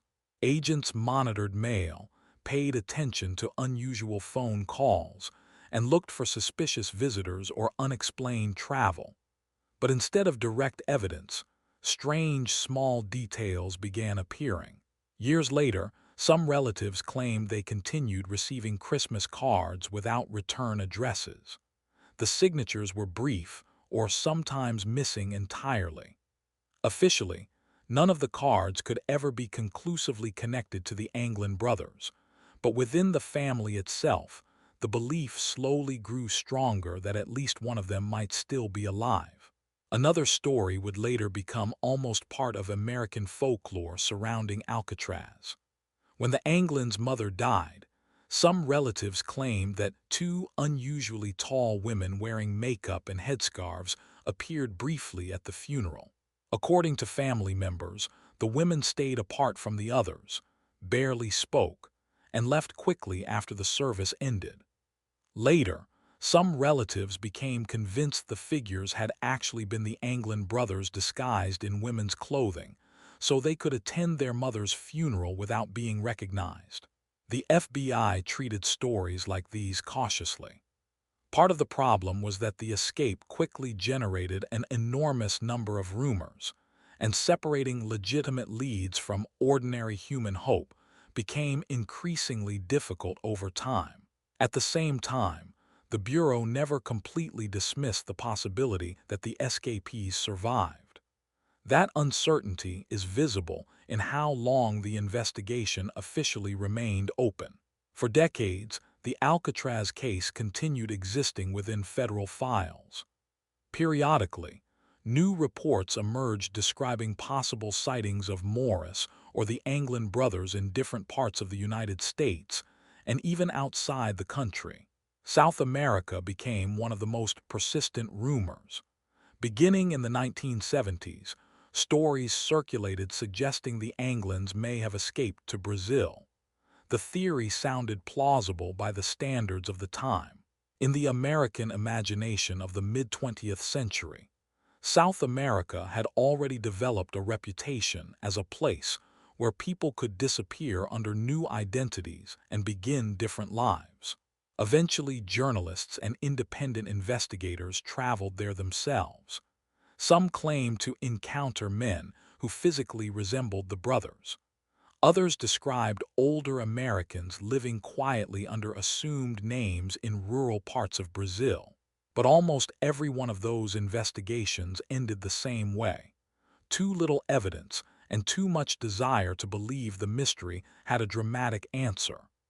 The most famous piece of alleged evidence became a photograph supposedly taken in Brazil in 1975. The image showed two men standing near a large termite mound while wearing sunglasses. Some researchers argued that the proportions of the faces and the apparent ages matched the Anglin brothers. Other experts insisted the image was far too blurry for serious conclusions. It was exactly this kind of material that slowly transformed the case from an investigation into mythology. The fewer concrete answers remained, the more space opened for interpretation. People began studying photographs closely, analyzing handwriting on old postcards, comparing jawlines, ears, and facial structures from decades-old images. At the same time, the escape itself had long since moved beyond ordinary public fascination with crime. What attracted people was not violence or gangster mythology, but the idea of disappearance. The men had not hijacked vehicles, started shootouts, or tried to overpower the system through force. Instead, they spent months blending into the routine of Alcatraz until one night they simply vanished from view. And that was what made the story feel almost unsettlingly believable. Everything about the escape depended not on heroism, but on a very ordinary human tendency, the habit of no longer noticing what repeats every day. Guards became accustomed to the sound of ventilation, to music drifting through the blocks, to identical evening patrols, to silhouettes lying beneath blankets. The system of Alcatraz gradually learned to ignore its own background noise. And somewhere inside that background, 3 prisoners disappeared so completely that decades later nobody could definitively prove how their story actually ended. In the end, the story of the Alcatraz escape never truly received an ending. That may be the strangest part of it. Most famous crimes eventually collapse into facts. Someone is arrested, someone confesses, a body is found, documents appear. Over time, uncertainty usually disappears beneath enough evidence and paperwork. But the escape from Alcatraz remained suspended in a strange space between investigation and folklore, where each new theory only seemed to deepen the mystery rather than resolve it. The island itself still stands in San Francisco Bay. Tour boats move toward it every day carrying visitors with cameras and headphones. People walk through the same corridors where guards once performed nightly counts. They stand inside the cells, touch the cold metal bars, and listen to recordings from former inmates and correctional officers describing what life on the island used to feel like. Many visitors are surprised by how small everything seems. The cells are narrower than expected, the corridors lower and darker. The famous prison often feels less like a giant fortress and more like an aging government building that happened to become one of the most feared institutions in America. And then there is the view. San Francisco still appears almost painfully close from the island. Ferries cross the bay constantly. At night, the city lights still reflect across the water exactly the way former prisoners described decades ago. Even now, standing inside the prison as a tourist, it becomes easier to understand how the idea of escape slowly turned into obsession for some inmates. Distance behaves strangely there. The city feels close enough to reach and impossibly far away at the same time. Former guards later admitted that after the escape, even they began looking at the island differently. Before 1962, many employees genuinely believed Alcatraz represented the highest possible level of control, a place where routine, surveillance, and isolation formed a nearly perfect system. After Morris and the Anglins disappeared, that certainty never fully returned, because the escape exposed something uncomfortable about institutions built entirely around repetition. The men did not overpower the prison violently. They did not defeat the guards in any dramatic confrontation. Instead, they survived by becoming part of the background for so long that the system gradually stopped seeing them clearly. The scraping behind the walls blended into ordinary noise. The fake grates became part of familiar scenery. The nightly patrols became predictable enough to study almost scientifically. In many ways, the escape depended less on physical force than on patience. Months of moving slowly enough not to attract attention. Months of understanding that people eventually stop noticing what appears unchanged. That idea continued haunting the mythology of Alcatraz long after the prison itself closed. Even decades later, FBI files technically remained open for years because no definitive proof of death was ever discovered. Investigators aged, witnesses died, rumors spread across generations, yet the central question never fully disappeared. Did they drown somewhere in the freezing water beneath the fog? Or did three men actually succeed in slipping out of the most secure prison in America and disappear quietly into ordinary life? The truth is that nobody can answer with complete certainty. And perhaps that uncertainty is the real reason the story survived for so long. The Alcatraz escape is remembered not because it was the most violent prison break in American history, nor the largest, nor even the most technically sophisticated. It endured because it left behind an empty space where an ending should have been. Somewhere between the island, the tide, and the fog, the story simply stops.